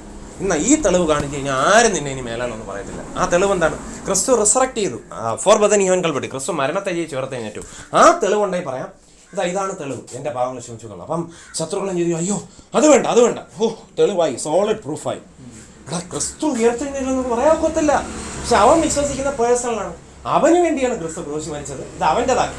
മാത്രമല്ല ഉയർത്തെഴുന്നേറ്റ അവനാണ്. അതാണ് ജീവിക്കുന്ന റെസിപ്റ്റായിട്ട് ഒരു മനസാക്ഷ്യം വരാതെ ഏതിനി ഏലിയൻസ് അല്ല പിന്നെ അന്യഗ്രഹ ജീവികളാണെങ്കിലും പറയാം അങ്ങോട്ട് നോക്കല്ലോ. കാരണം മരണത്തെ ജയിച്ചു ഉയർത്തെഴുന്നേറ്റാണ്. പുള്ളിക്ക് സമയവും കാലമൊന്നും ഒരു പ്രശ്നമല്ല. പുള്ളിക്ക് ഒരു സ്ഥലത്ത് നിന്ന് മറ്റൊരു സ്ഥലത്തോട്ട് പിന്നെ സമയം ടൈം വേണ്ട, സ്പേസും വേണ്ട. കാരണം അദ്ദേഹം സർവ്വവ്യാപിയാണ് ഒന്ന്. പിന്നെ രണ്ടാമത് അദ്ദേഹം ആഗ്രഹിക്കുന്ന സമയം തന്നെ അവിടെ വന്നിട്ട് പറയുന്നത്. വേണമെങ്കിൽ ഇങ്ങനെ ചോദിക്കും, ഒരു ദൂതൻ തന്നെ ചോദിച്ചാൽ മതി എന്തുണ്ട് എൻ്റെ മക്കളെ പഠിപ്പിക്കുന്നത്? അല്ല ഞാൻ അന്യഗ്രഹി. ഏത് അന്യഗ്രഹി? മിണ്ടിപ്പോലെ. അവൻ്റെ സ്വത്തിനെയോ ഭാര്യയോ തകർക്കാനോ അടിയന്തരാവസ്ഥ വരാനും പാടില്ല. അനങ്ങിപ്പോയി ഇതിന് വിരോധമായിട്ട് വല്ലതെന്ന് പറഞ്ഞാൽ ഇങ്ങനെ ആയിരിക്കില്ല അവിടെ നിന്ന് ഇറങ്ങാള്. ഈ വിശ്വാസമുള്ള ഏത് അന്യഗ്രഹ ജീവി, ഏത് 51 ഏരിയ, ഏത് പ്രേതം, ഏത് ശവക്കോട്ടെ നമ്മൾ പറയും എന്താടാ ഓടാ നമ്മുടെ പപ്പ ഇതിനൊക്കെ ജയിച്ചാടാ പോടാ എന്ന് പറയും. നമ്മൾ തിക്രശ്ശേരത്ത് പറയും ആത്മഹത്യാലയം അങ്കിളിഞ്ഞെ കൊണ്ടുപോവാ പാട്ട് തിരുത്തി തരാം. ചീകിയും മഴകാല അതിനപ്പുറം ലോകം ഉണ്ടാടാ ഉണ്ട് അങ്കിളെ. നമ്മൾ ഉയർത്തെഴുന്നേറ്റ് വരുമ്പോഴേ ഇതിനേക്കാളും മനോഹരമായിട്ട് വരും. പിന്നെ നമുക്ക് അമൃത് കുടിക്കാതെ പറന്ന് കിടക്കാം. അതിന് അങ്കിളിന് ഖണ്ഡിക്കാൻ പറ്റുമോ? ചുമ്മാ ആവശ്യമില്ലാതെ അങ്കിളിന് അതുവരെ കാഴ്ചപ്പാടുള്ളൂ എന്ന് പറ. വല്ലപ്പോഴും കൊലസ്യ ലേഖനവും കൊരിന്ത്യർക്ക് എഴുതിയ ലേഖനവും പൗലോസിൻ ലേഖനമെങ്കിലും ഒന്ന് വായിക്കും. അത് മാത്രമല്ല ഞാൻ പൗലോസിൻ ലേഖനത്തെ കുറച്ച് പറഞ്ഞല്ല, പത്രോസിൻ ലേഖനം ഹോൾ ബൈബിൾ ഒന്ന് വായിക്കാം. അപ്പം അങ്കിളിന് എന്ത് കിട്ടും? ഇത് കിട്ടും. പത്രോസിൻ ലേഖനം, പൗലോസിൻ ലേഖനം, എല്ലാ ലേഖനങ്ങളും വായിക്കും. ഇനി സമയം കിട്ടിയില്ലെങ്കിൽ 1 കൊരിന്ത്യർ 15 ഒന്ന് വായിക്കാം. അപ്പോൾ എന്ത് ചെയ്യും? ഒരു ബോധ്യം കിട്ടും. അപ്പം തിക്കൃഷി ഞങ്ങൾ തിരുത്തുമല്ലോ. ഞാൻ നേരെ തിരുമലയിൽ പോണേ. ഞങ്ങളങ്ങ് തിക്കൃഷി പോരെ എൻ്റെ അച്ഛൻ്റെ വീട്ടിലോട്ട്. തിക്കൃഷിയിലല്ലെങ്കിൽ പുതുക്കുറിച്ചിയിലെങ്കിലും പോകണം കേട്ടാ. പോട്ടെ അപ്പ പോട്ട് പോലെ എനിക്ക് മതിയായി. അല്ല ഒരു ഡ്രിങ്ക്സ് കുടിക്കും മനസ്സിലായി. അപ്പൊ നമുക്ക് അങ്ങനെ പ്രതികരിക്കും. ഇനി നമ്മുടെ വിഷയത്തിലേക്ക് വരാം. അപ്പൊ ക്രിസ്തുവിന്റെ ഹിതമല്ല എന്താണ് മരണം. മനുഷ്യനിങ്ങനെ മരിച്ചിങ്ങനെ വീട്ടിൽ സഞ്ചാരക്കാതെ അടിക്കുന്നൊന്നും ആരുടെ ഹിതമല്ല. ക്രിസ്തുവിന്റെ ഹിതമല്ല. ക്രിസ്തുവിന്റെ ആഗ്രഹം അതാണ്. അതിനുവേണ്ടിയാണ് കർത്താവ് മനുഷ്യനെ സൃഷ്ടിച്ചത്. ഈ വ്യക്തി മരിച്ചിട്ട് ഒന്ന് ചിന്തിച്ചോ, മരിച്ചിട്ട് അവന്റെ മരണത്തിൽ എല്ലാവരും പറയുമ്പോൾ ഞാനും കൂടെ അങ്ങ് ചിരിക്കാം. ഇതാണ് കർത്താവിന്റെ ആഗ്രഹം. കർത്താവ് ചിന്തിക്കുന്നത് വല്ല ആവശ്യം ഉണ്ടായിരുന്നു. ഇതൊന്നും അല്ല എൻ്റെ ഹിതം. ഒരാൾ മരിക്കുമ്പം 5 ദിവസം കഴിഞ്ഞിട്ട് പിന്നെ വേറെ എലിമിനേഷൻ റൗണ്ടല്ല കുറേ പേർ അപ്പുറത്ത് പോയി. ഇതൊന്നും അല്ല എൻ്റെ ഹിതം. എൻ്റെ ഇതൊന്നും അല്ല. ഇനി പറയാൻ കിടക്കുന്നില്ല. ഇപ്പം തൽക്കാലം അങ്ങനെ വയ്ക്കോ. ഇതൊന്നും അല്ല എൻ്റെ ഹിതം. തൽക്കാലം മറവ് ചെയ്തോ. പക്ഷെ ഉയർപ്പ് സമയത്ത് ഞാൻ നിങ്ങളെ ഉയർപ്പിക്കും. ക്രിസ്തുവിൻ്റെ ആഗ്രഹം ഇതിനേക്കാളും മീതെയാണ്. ഞാൻ ചിന്തിക്കുന്നതിനേക്കാളും മീതെയാണ്. വലിയ നമ്മൾ ചോദിക്കുന്നതിനേക്കാളും നിനക്കുന്നതിനേക്കാളും അത്യന്തപരമായിട്ടാണ്. അപ്പോൾ ഒരു കാര്യം പ്രഥമമായിട്ട് മനസ്സിലാണ്, മരണം ആരുടെ ഹിതമല്ല, ക്രിസ്തുവിന്റെ ഹിതമല്ല. ഒടുക്കത്തെ ശത്രുവായിട്ട് ആര് മാറിപ്പോ? മരണം മാറിപ്പോ. യെശയ്യാ പ്രവാചകന്റെ പുസ്തകം 25:8 എടുത്തങ്ങ് വായിച്ചു നോക്കിയാൽ മതി. ഇനി അടുത്തൊരു കാര്യം, ഈ നിന്റെ നിമിത്തം ഭൂമി ശപിക്കപ്പെട്ടിരിക്കുന്ന 33 പറഞ്ഞിരിക്കുമ്പോൾ ഈ മരണത്തിന്റെ റിഫ്ലക്ഷനാണ് ഈ ശാപം. അതിന്റെ ഫലമായിട്ടാണ് സ്ത്രീക്ക് വേദനയോട് ചുരുക്കത്തിൽ പറയാം മക്കളെ പ്രസവിക്കേണ്ടി വരുന്നത്, മനുഷ്യൻ വേർപ്പോടുകൂടി ഉപജീവനം കഴിക്കുന്നത്, പിന്നെ മണ്ണിൽ നിന്നും കൃഷിഫലം വേണ്ട രീതിയിൽ കിട്ടാത്തത്, പിന്നെ മനുഷ്യൻ ഇന്നത്തെ പോലെ ജോലിക്ക് അപേക്ഷിക്കുമ്പം അവർക്ക് ചില ആളുകൾക്ക് തോന്നുന്നെങ്കിൽ ജോലി കിടക്കും, ചില കിട്ടത്തില്ല. ഇതിൻ്റെ ഒരു ഫലമാണ്. അത് കുറച്ച് കാലം ബ്രാക്കറ്റ് പീരീഡ് വരെ ഉള്ളൂ. മനസ്സിലായി? അപ്പം ഇത് ഒരു പിന്നെ മറ്റൊരു കാര്യം എന്ന് വെച്ച് കഴിഞ്ഞാൽ അതിൻ്റെ ഒരു മരണം മാത്രമല്ല, അതിൻ്റെ ഇൻഡയറക്റ്റ് റിഫ്ലക്ഷനാണ് ജരാനര, തൊലി ചുക്കി ചുളിയുന്നതും തലമുടി നരയ്ക്കുന്നത്. മനസ്സിലായി? ക്രിസ്തു അവരെ തള്ളിക്കളയുന്നല്ല പറഞ്ഞത്, കർത്താവിൻ്റെ ഹിതമൊന്നും അല്ല. മനസ്സിലായില്ലേ? വെരിക്കോസ് വെയിൻ വരുന്നത്. ഒരാൾ SK ഹോസ്പിറ്റലിൽ ഇങ്ങനെ ജഗദീശ് ശ്രീമാർ കിടക്കുമ്പോൾ അയ്യോ എന്നെ കൊല്ലുന്നേ. കർത്താവ് ഇതിന് വേണ്ടിയിട്ടൊന്നും മനുഷ്യനെ ചൊട്ടി ഇതിന് വേണ്ടിയിട്ടാണ്. ഇങ്ങനെ SK ഹോസ്പിറ്റലിൽ ഇങ്ങനെ ഇവിടെ നിലവിളിക്കാൻ വേണ്ടിയിട്ടാണ് നിർമ്മിച്ചത്. ഇവൻ നരകം പോലും പിശാചിനും അവൻ്റെ ദൂതന്മാർക്ക് വേണ്ടിയാണ് സൃഷ്ടിച്ചിരിക്കുന്നത്, മനുഷ്യന് വേണ്ടിയിട്ടല്ല ഇത് സൃഷ്ടിച്ചത്. മനസ്സിലായില്ലേ? മനുഷ്യൻ ഇങ്ങനെ കൈയും കാലോട്ടായിട്ട് പിടയ്ക്കുന്നത് അതാണ് ദൈവഹിതം. ക്രിസ്തു അതെന്ന് തോന്നുന്നു. അപ്പം ഞാൻ നോക്ക്. അപ്പൊ കർത്താവിന്റെ ഹിതം പറയട്ടെ, കർത്താവിന്റെ ഹിതം മനുഷ്യൻ ഇങ്ങനെ പടയുന്നതോ വേദനിക്കുന്നതോ കഷ്ടപ്പെടുന്നതോ ഇങ്ങനത്തെ ഒന്നുമല്ല. അതാദ്യം മനസ്സിലാക്കി. ഇനി നമ്മുടെ കാര്യത്തിലേക്ക് വരാം. അപ്പം ഇതിനൊരു അറുതി വരെ എപ്പോൾ വരും? ക്രിസ്തുവിന്റെ 2ാം വരവ് വരുമ്പോൾ ഈ സിസ്റ്റം മൊത്തം ഈ മരണം മാറും, ഈ സിസ്റ്റം മൊത്തം നീങ്ങും. നമ്മൾ ഈ ജരാനര അല്ലെങ്കിൽ ഈ മരണം എന്നുള്ള ഈ സ്ഥലകാല അതിർത്തികൾ ഇങ്ങനെയുള്ള ഇതൊക്കെ മാറിപ്പോയി. ഇപ്പം നമുക്ക് അമേരിക്ക പോകണമെങ്കിൽ പ്ലെയിൻ പിടിച്ചോളും, അതായത് അതൊരു അതിർത്തിയാണ്. പക്ഷേ പുനരുദ്ധാന ശരീരം വരുമ്പോൾ ആ ബോണ്ടേജ് മാറും. നമ്മൾ പറയാണ് ക്രിസ്തു ഉയർത്തതിന് ശേഷം വാതിൽ അടച്ചിരിക്കാത്ത പ്രവേശിച്ചല്ലോ. അതുപോലെ ഞാനിപ്പോൾ അമേരിക്കയിൽ എത്തിയെങ്കിൽ എന്ന് പറയുമ്പം അങ്കിള് ചിന്തിക്കും, എടാ അങ്ങനെ ബോഡി അപ്രത്യക്ഷമായി. അപ്പോൾ അവിടെ അടുത്ത വർഷം ഇവിടെ നോക്കാം അമേരിക്ക പ്രത്യക്ഷമായി. 18 മണിക്കൂർ പ്ലെയിനിലിരുന്നാലും എത്താത്ത സ്ഥലം എങ്ങനെയാണ് അവിടെ എത്തി. അപ്പോൾ നമ്മുടെ അങ്കിളെ അതാണ് പുനരുദ്ധാന ശരി. നമ്മുടെ മൈൻഡിൻ്റെ പവറിനെക്കാളും വേഗത്തിൽ നമുക്ക് എന്ത് ചെയ്യാം, ഉദ്ദേശിക്കുന്ന സ്ഥലത്തെത്താം. അപ്പോൾ ഒരാൾ ആക്രമിക്കാൻ വരുമ്പോൾ എന്ത് ചെയ്യാം, പെട്ടെന്ന് നമ്മൾ ബാലവീറിലൊക്കെ കാണത്തില്ല, അതുപോലെ അപ്രത്യക്ഷമാണ്. അറ്റ് ദ സെയിം ടൈം എനിക്ക് പുള്ളീനെ പിടിക്കാം. കാരണം തോമസിൻ്റെ അടുത്ത് യേശു പറഞ്ഞു, നീ ഇങ്ങോട്ട് വാ, തൊട്ട് നോക്ക്, ഫിസിക്കൽ ബോഡിയുണ്ട്. അപ്പം നമുക്ക് പിന്നെ നമ്മൾ പോകുമ്പോൾ സ്പേസിൽ കൂടെയൊക്കെ സഞ്ചരിക്കുമ്പോൾ ഓക്സിജൻ ഒന്നും ഇങ്ങനെ ചുമന്നുകൊണ്ട് പോകേണ്ട കാര്യമൊന്നുമില്ല. അപ്പോൾ നമ്മൾ പറയും കടലിൻ്റെ അടിയിൽ പോയി കഴിഞ്ഞാൽ അവിടെ സുനാമിയുണ്ട്, ചുഴിയുണ്ട്. അപ്പോൾ ശ്വാസം കിട്ടാതെ വീണ്ടും അടുത്ത ചുമ വരൂലേ, കഫക്കെട്ട്. ഈ ഒരു പേടി അങ്ങനെ വേണ്ട. പിന്നെ സൂര്യൻ്റെ അകത്തൂടെ പോയി കഴിഞ്ഞാൽ നമുക്ക് അതിനൊരു കാര്യം വെച്ചാൽ ദൈവദൂത തുല്യന്മാരും ദൈവപുത്രന്മാരാവുമെന്ന് ക്രിസ്തു പറഞ്ഞാൽ അവർക്കിനി മരിപ്പാനും കഴിയത്തില്ല. വെളിപ്പാട് ദിവസത്തിൽ ഒരു ദൂതൻ എന്താണ് ഫോർ പുള്ളിംഗ് ഡൗൺ സ്ട്രോങ്സ് ക്യാൻസിൻ്റെ ഇമാജിനേഷൻസ് എന്താണ് സൂര്യനിൽ നിൽക്കുന്നതായിട്ടാണ് കണ്ടത്. Stand fast on the liberty of the Christ ministry നമ്മെ അടിമത്തിൽ കൂടി പോയി. പുള്ളിംഗ് ഡൗൺ സ്ട്രോങ്സ് ഒരു ദൂതൻ സൂര്യനിൽ നിൽക്കുന്നതായിട്ടാണ് വെളിപ്പാട് പുസ്തകത്തിൽ നമുക്ക് എന്ത് ചെയ്യാൻ കഴിയുന്നത്, കാണാൻ കഴിയുന്നത്. അപ്പം ആ ദൂതന് എന്താണ് സൂര്യനിൽ നിൽക്കാൻ കഴിയുമെങ്കിൽ എന്താണ് പുള്ളിംഗ് ഡൗൺ സ്ട്രോങ്സ് നമുക്കും ഉറപ്പായിട്ടും four liberty four ബദൻ Yuvan Kalpitti എന്താണ് നമുക്കും വേറൊരു ആശങ്കയില്ലാതെ സൂര്യനകത്ത് നിൽക്കാം, നടക്കാം, സഞ്ചരിക്കാം. ഈ ഭൂമിയിലുള്ള നിയമങ്ങൾ 1 കോടി ഡിഗ്രി സെൽഷ്യസ്, സൂര്യനകത്തുള്ള ഇത്രയും കോടി ഡിഗ്രി സെൽഷ്യസ് ഹീറ്റൊന്നും നമ്മളെ ഏക്കത്തില്ല, നമ്മളെ 14 അയലത്തോലും വരത്തില്ല. അതായത് ഈ ഇങ്ങനെയുള്ള ബോണ്ടേജ് ചെയ്യുന്ന സ്വതന്ത്രവും. അതുകൊണ്ടാണ് അപ്പോസ്തലനായ പൗലോസ് പറഞ്ഞിരിക്കുന്നത്. പത്രോസ് ലേഖനത്തിൽ വായിക്കുമ്പോഴത്തേക്കും നമ്മൾ വായിക്കുന്നത് അവർക്ക് എന്താണ് സൃഷ്ടി എന്താണ് ദ്രവത്വത്തിൻ്റെ ദാസ്യത്തിൽ നിന്ന് വിടുതലും ദൈവമക്കളുടെ തേജസ്സാകുന്ന സ്വാതന്ത്ര്യം എന്ന് പറയുന്നതാണ്. സ്വാതന്ത്ര്യം എന്ന് പറഞ്ഞതാണ് തേജസ് എന്ന് പറഞ്ഞതാണ് പുനരുദ്ധാന ശരീരമായിട്ട് റിലേറ്റഡ്. അങ്ങനെ വരുമ്പോഴാണ് നമുക്ക് എന്ത് ചെയ്യുന്നത്, സ്വാതന്ത്ര്യം കിട്ടുന്നത്. എന്താണ് സ്വാതന്ത്ര്യം? ഇപ്പം സ്വാതന്ത്ര്യം ഉണ്ട്, പക്ഷെ പൂർണ്ണമായൊരു സ്വാതന്ത്ര്യം എപ്പോഴാണ് വരുന്നത്? മരണത്തിൽ നിന്ന് കൂടി ഒരു സ്വാതന്ത്ര്യം. അതായത് നമുക്ക് എന്താണ് പിന്നെ നമുക്കൊരിക്കലും രണ്ടാം മരണത്തിലോട്ടോ നരകത്തിലേക്കോ, അതായത് രണ്ടാം മരണമെന്ന നരകത്തിലേക്കോ ഒരു വീഴ്ചയോ അങ്ങനെയൊന്നും വരാത്ത രീതിയിലുള്ള ഒരു ഫുൾ ലിബർട്ടി ഉള്ള ഒരു ശരീരം, ആ ഒരു ബോഡി, അതെപ്പോഴാണ് വരുന്നത്? ക്രിസ്തുവിന്റെ രണ്ടാം വരവ്. അത് ലഭിക്കാൻ വേണ്ടി കൂടിയാണ് ക്രിസ്തു യേശു എന്ത് ചെയ്തത്, നമുക്ക് വേണ്ടി ക്രൂശിൽ മരിച്ചത് ഉയർത്തേണ്ടത്. അപ്പോൾ ഒന്നാം വരവിന്റെ സിഗ്നിഫിക്കൻസ് എത്ര വലുതാണെന്ന് ആലോചിച്ചു. കർത്താവ് കുറച്ച് മണിക്കൂർ ക്രൂശി പടഞ്ഞത് ചുമ്മാതെയൊന്നുമല്ല, നമുക്ക് വേണ്ടി ഈ നഷ്ടപ്പെട്ട എല്ലാ കാര്യങ്ങളും. മറ്റേ പൂനിലാമഴ പെയ്യുന്ന മാനത്തെ കൊട്ടാരത്തിൽ സുരേഷ് ഗോപി പറഞ്ഞതിനേക്കാൾ എത്രയോ വലുതാണ് നോക്കുക. അത് ഭൂമിയിൽ ഇത്രയാണെങ്കിൽ അപ്പം അതിനേക്കാളും അല്ലേ അവരെയൊക്കെ സൃഷ്ടിച്ച ക്രിസ്തേശ് നോക്കേണ്ടി ഒരുക്കിയിരിക്കുന്ന മോനെ, ആദാം ഹവ്വയും വീഴുന്നതിന് മുമ്പ് നീ ഏതവസ്ഥയിലായിരുന്നു അതിൻ്റെ 10 മടങ്ങ് വർദ്ധിച്ച് എഴുന്നേറ്റുവാ, വിത്ത് ഓർമ്മശക്തിയും കൂടെ വാ. പിന്നെ ആദാം പണ്ട് ഒരു സ്കൂളിലും പോയിട്ടല്ല മൃഗജാലങ്ങൾക്ക് പേരിട്ടത്. അന്നത്തെ കാലത്തെ പുരാവസ്തു ശാസ്ത്രങ്ങളോട് ചോദിച്ചു കഴിഞ്ഞാൽ മനുഷ്യൻ്റെ ബ്രെയിനിൻ്റെ സൈസ് വളരെ വലുതാണ് വീഴ്ചയ്ക്ക് മുമ്പ്. അതായത് എത്രയോ യൂണിവേഴ്സിറ്റികൾ ചേർന്നാൽ ആ ബ്രെയിനിൻ്റെ 7 അയലത്തൊരാക്കത്തില്ല, അത്രമാത്രം നോളജുള്ള ബോഡിയാണ്. അത് ആദാമിൻ്റെ ബോഡി എന്താണ്, ആ ഒരു ബോഡി എന്ന് പറയാം. അതിനൊക്കെ മീതെയുള്ളൊരു ബോഡിയാണ് പുനരുദ്ധാന ശരീരം എന്ന് നമ്മളെന്താണ് ചിന്തിക്കുമ്പോഴത്തേക്കും ആ ശരീരത്തിൻ്റെ പവറും അതിൻ്റെ എബിലിറ്റി, അല്ലെങ്കിൽ അതുപോലത്തെ ആ ശരീരത്തിൻ്റെ ആരോഗ്യവും നോളജും അതുപോലെ തന്നെ നമുക്ക് സഞ്ചരിക്കാനുള്ള കഴിവും. അതുകൊണ്ടാണ് ചുമ്മാ നല്ല ബൈബിൾ വായിക്കുന്നത്. ബൈബിൾ നമ്മൾ വായിക്കുമ്പോൾ വീണ്ടെടുക്കപ്പെട്ട ജനങ്ങൾ ദൈവത്തിൻ്റെ ക്രിസ്തേശന് കൂടെ നടക്കും നമ്മൾ കേട്ടിട്ടുണ്ട്. മാത്രമല്ല അവരെന്ത് ചെയ്യും, ക്രിസ്തേശ് നമ്മളെ പ്രൊട്ടക്ട് ചെയ്യാൻ നമുക്കൊരു വിശ്വാസം വേണം, മനസ്സിലാവുന്നല്ലോ. അപ്പം പിന്നെ ക്രിസ്തേശു, അതായത് ഇങ്ങനെ നാം എപ്പോഴും കർത്താവിനോട് കൂടി മനസ്സിലാവുന്നുണ്ടോ, four ബദൻ Yuvan called on liberty. അപ്പോൾ ക്രിസ്തേശനോടുകൂടി നടക്കാം. കർത്താവ് എവിടെ പോയിരുന്നാലും കർത്താവിൻ്റെ കൂടെ സഞ്ചരിക്കും, ഒരു കർത്താവിൻ്റെ കൃപയിൽ നടക്കും എന്നൊക്കെ പറയുന്ന ചില ആൾ പറയുന്നത്. ഇനി അതിൻ്റെ വിഷയത്തിലേക്ക് വരാം. അപ്പോൾ ഈ ഭാഗം മനസ്സിലായല്ലോ, പറഞ്ഞില്ല, ആ വിഷയത്തിലേക്കാണ് വരുന്നത്. അപ്പോൾ അതിന് മുമ്പുള്ള കാര്യം മനസ്സിലായല്ലോ. സ്വർഗത്തിൽ പോകാനുള്ള ഏക മാനദണ്ഡം എന്ന് പറഞ്ഞാൽ ക്രിസ്തേശു മാത്രമാണ്, മറ്റൊരു പറഞ്ഞുതരാം. ആ വിഷയത്തിലേക്കാണ് ഇനി വരുന്നത്. ആ വിഷയം ക്ലിയർ ആയല്ലോ. ഇനി നമുക്ക് നേരത്തെ പറഞ്ഞതുപോലെ ലൂക്കോസിൻ്റെ സുവിശേഷം 16-ാം അധ്യായത്തിൻ്റെ ആ ഭാഗങ്ങളിലേക്ക് നമുക്ക് വരാം. അപ്പോൾ ഇവിടെ ചരിത്രം ഞാൻ പറയാതെ തന്നെ അറിയാം. ലൂക്കോസിൻ്റെ സുവിശേഷം 16-ാം അധ്യായം 19 മുതൽ 31 വരെയുള്ള ഭാഗങ്ങൾ അബ്രഹാമിൻ്റെ ലാസറിൻ്റെ ചരിത്രത്തെക്കുറിച്ചാണ് വായിച്ചിരിക്കുന്നത്. എന്നാൽ അതുകൊണ്ട് ചുരുക്കി പറഞ്ഞുതരാം. അബ്രഹാം പിതാവ് എന്നോട് കനി ഉണ്ടാക്കണം. അപ്പോൾ നോക്കണം, ക്രിസ്തുവിനെ അംഗീകരിക്കാത്ത പഴയ നിയമത്തിലാണെങ്കിൽ പോലും ഒരു ലോസ്റ്റ് ആയിട്ടുള്ള വ്യക്തിക്ക് പോലും ഒരു വേറെ ശരീരമുണ്ട്, ആത്മശരീരമുണ്ട്. ആ വ്യക്തിക്ക് പൈതാഹങ്ങളും ദാഹങ്ങളും ഓർമ്മശക്തി ഉണ്ടെന്ന് ഓർത്തോണം, രക്ഷിക്കപ്പെടാത്തവർക്ക് പോലും. അപ്പം രക്ഷിക്കപ്പെട്ടവർക്ക് എത്രമാത്രം ഒന്ന് നോക്കണം, ശ്രദ്ധിച്ചോട്ടണം. അബ്രഹാം പിതാവ് എന്നോട് കനി ഉണ്ടാകണേ, അങ്ങനെ പറയണമെങ്കിൽ ആ വ്യക്തിക്ക് എന്ത് വേണം? അതും അവരുടെ ശരീരം തിരിച്ചുവിട്ടില്ലേ. നീ രക്ഷിക്കപ്പെടാത്തവർക്കും ശരീരം തിരിച്ചു കിട്ടും, അതറിയാമോ? അന്ത്യസമയത്ത് ഉയർപ്പിക്കും, വെള്ളസിംഹാസനത്ത് ഉയർപ്പിക്കുമ്പോൾ ദൈവത്തിൻ്റെ ആഗ്രഹം അവിശ്വാസികളുടെ അടുത്ത് പോലും അവർ ആത്മാവും പ്രാണനും ഒരു സിസ്റ്റം, ബോഡി വേറെ സിസ്റ്റം, അങ്ങനെ വേർപെട്ട് ജീവിക്കണമെന്നല്ല. അവരെ പോലും കർത്താവ് എന്ത് ചെയ്യും, ശരീരത്തിലോട്ട് യുണൈറ്റ് ചെയ്തിട്ട് ശരീരത്തോടു കൂടിയാണ് എന്ത് ചെയ്യുന്നത്, ഹെല്ലിലോട്ട് എടുത്തിടുന്നത്, നരകത്തിലോട്ട് ഇടുന്നത്. അപ്പം അവിടെ പോലും കർത്താവിന് അവിടെ അങ്ങനെ വേർപാടുന്നൊരു കാര്യം ദൈവത്തിൻ്റെ ലിസ്റ്റിലുള്ള അല്ല.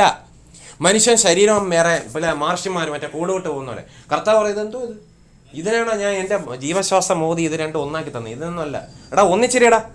അപ്പോൾ ഭർത്താവ് പറയും, ഭാര്യ പറയും ഞാൻ ഡൈവേഴ്സിനാണ്. എന്തോ ഡൈവേഴ്സ് എന്ന് പറഞ്ഞാൽ എന്താണ് വേർപാടിനാണോ ഞാൻ നിങ്ങളെ ഒന്നാക്കി തന്നത്? ഇതാണോ എൻ്റെ ഹിതം? നിങ്ങൾ അങ്ങനെ വേർപാടേണ്ടവരല്ല. മനസ്സിലായില്ലേ? വേർപാടെന്ന് പറയുന്നത് കർത്താവിൻ്റെ ഹിതമുള്ള അല്ല. ഭാര്യ ഭർത്താവിനോട് വേർപെടുന്നതും ഒരാൾ കെട്ടിത്തൂങ്ങി ഇങ്ങനെ ചാവുന്നതും അത് കണ്ട് സന്തോഷിക്കുന്ന ഒരാളല്ല ക്രിസ്തു. പിന്നെ ഫോർ ബദനിഹാൻ കാലിൽ പൊട്ടി ഒരാളിങ്ങനെ തൂങ്ങിച്ചാന്ന് വിഷമടിച്ച് ഇങ്ങനെ നൊരയും പതയും വരുന്നത്. അപ്പോൾ കർത്താവ് എന്ത് ചെയ്യും? ദൂതം വരും, രക്ഷപ്പെട്ടെ, എന്തൊരു സന്തോഷം.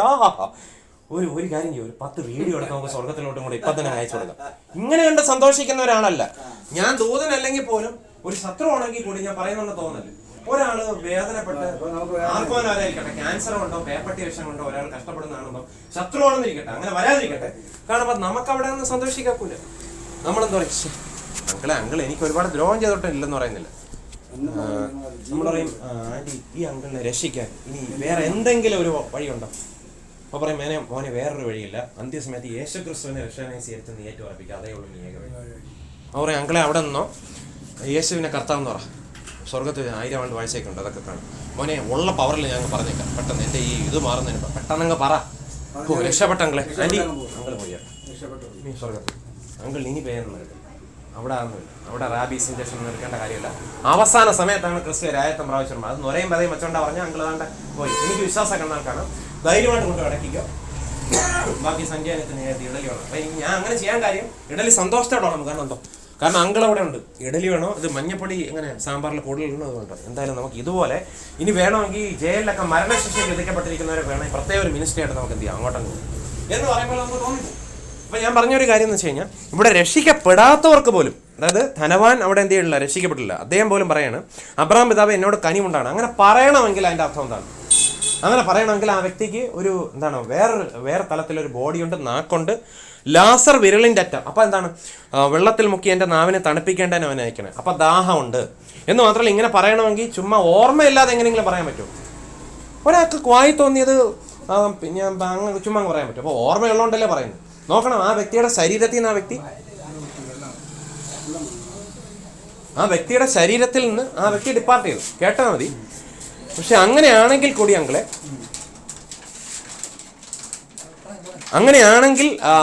കൂടി ആ വ്യക്തിക്ക് എന്തുണ്ടെങ്കിൽ ഇവിടെ നമുക്ക് ഓർമ്മശക്തി ഉള്ളതായിട്ട് എന്ത് ചെയ്യാൻ പറ്റുന്നു, കാണാൻ പറ്റുന്നു. നിങ്ങളുടെ ചോദ്യം നല്ല ചോദ്യമാണ്. ഞാൻ ഈ ജ്വാലയിൽ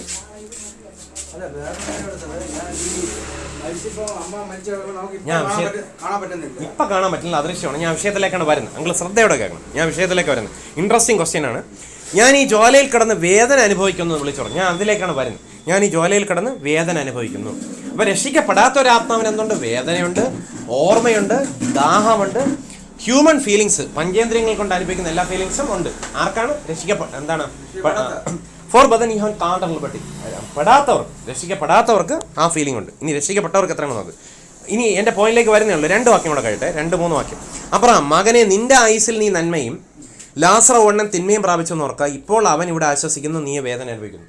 ഇനി ഒരു മെയിൻ പോയിന്റിലേക്ക് വരാണ്. ഒരു CID പോലെ പറയണേ. ഈ അബ്രഹാം ആരാണ്? അബ്രഹാമിൻ്റെ മടിയിലാണ് ലാസർ ഇരിക്കുന്നത്. അബ്രഹാം എന്ന് പറഞ്ഞ ആരാണ്? ക്രിസ്തുവിനാൽ തെരഞ്ഞെടുക്കപ്പെട്ട വ്യക്തിയാണല്ലേ. നീ ഒരു ദേശത്തേക്ക് പോകാമെന്ന് പറഞ്ഞപ്പോഴത്തേക്കും ഊരും ഭാര്യയും പിന്നെ തേരഹിൻ്റെ പാരമ്പര്യവും നോക്കാതെ എന്ത് ചെയ്തു? ഏട്ടപാതി എന്ത് ചെയ്തു? ക്രൈസ്റ്റിനെ ഫോളോ ചെയ്തു. അതായത് പഴയ നിയമത്തിൽ എന്ത് ചെയ്തു? യഹോവ എന്നുള്ള അർത്ഥത്തിൽ വെളിപ്പെട്ട്, അല്ലെങ്കിൽ എന്താണ് പിന്നെ മോശയ്ക്കൊക്കെ വെളിപ്പെടുന്നു അല്ലേ. അപ്പോൾ പഴയ നിയമത്തിൽ യഹോവയെ ദൈവം അബ്രഹാമിനെ വിളിച്ച് വേർതിരിക്കുമ്പോൾ എന്താണ് ക്രൈസ്റ്റിൻ്റെ, അതായത് യഹോവ തന്നെയാണ് ക്രൈസ്റ്റ് നമുക്ക് കാണാൻ പറ്റും. അപ്പോൾ യഹോവയെ ദൈവം പറഞ്ഞപ്പോൾ അദ്ദേഹം അവിശ്വസിക്കാതെ എന്ത് ചെയ്തു? യഹോവയിൽ വിശ്വസിച്ചു, അവന് നീതിയെ കണക്കിട്ടെന്നൊക്കെ വായിക്കുന്നു. യഹോവയെ പിൻപറ്റി. ഇപ്പോൾ ഇവിടെ നമുക്ക് മനസ്സിലാക്കാൻ കഴിയുന്ന കാര്യം ഫോർ ബദൻ യഹോവൻ കാൽ പറ്റി. അപ്പോൾ അബ്രഹാം യഹോവയെ പിൻപറ്റി, മകനെ നിന്റെ ആയുസ്സിൽ നീ നന്മയും. ഈ പറഞ്ഞ ആരാണ്? അബ്രഹാമാണ്. ഇനി അബ്രഹാമിന് ഇങ്ങനെ പറയണമെങ്കിൽ അബ്രഹാമിന് എന്തുണ്ട്? ഓർമ്മയുണ്ട്, അബ്രഹാമിന് ഫീലിംഗ് ഉണ്ട്. ഫോർ എക്സാമ്പിൾ, ഈ മരിച്ചുപോയ ധനവാനോ ഫീലിംഗ് ഉണ്ട്, നെഗറ്റീവ് ഫീലിംഗ് ഉണ്ടെന്നിരിക്കട്ടെ. പക്ഷേ ലാസറും അബ്രഹാമും എവിടെയാണ് ഇരിക്കുന്നത്? നേരെ ഓപ്പോസിറ്റിലാണ്. ക്രിസ്തു ബദ്ധന്മാരെ പിടിച്ച് മേളോട്ട് വന്നപ്പോഴാണ് ക്രിസ്തുവിൻ്റെ 3-ാം ദിനം ഉയർത്തെഴുന്നേൽപ്പിനും ക്രിസ്തുവിൻ്റെ മരണത്തിനും ഇടയ്ക്കാണ് ക്രിസ്തു പാതാളത്തിലേക്ക് ചെന്നിട്ട് എന്ത് ചെയ്തത്? ഈ ബദ്ധന്മാരെ, ഈ അടിമകളെ, അതായത് അതുവരെ പാതാളത്തിൻ്റെ ഒരു സെക്ഷനിലായിരുന്നു ഈ പർദീസ. കർത്താവ് എന്ത് ചെയ്യുന്നു വെച്ച് കഴിഞ്ഞാൽ, എൻ്റെ ഒരു അർത്ഥം ശരിയാണ്, കർത്താവിനെ കൈയാണിച്ചാൽ മതി. കർത്താവ് സകലത്തെ ഹോൾഡ് ചെയ്യുന്ന കർത്താവ് എന്ത് ചെയ്തു? ഒറ്റ അടിക്ക് എന്ത് ചെയ്തു? വാ, കർത്താവിന് പറക്കാൻ വേറെ പിന്നെ എന്താണ് റോക്കറ്റൊന്നും വേണ്ട. കർത്താവ് എന്ത് ചെയ്തു? ഇങ്ങനെ പെട്ടെന്ന് നിമിഷ നേരം കൊണ്ട് എന്ത് ചെയ്തു?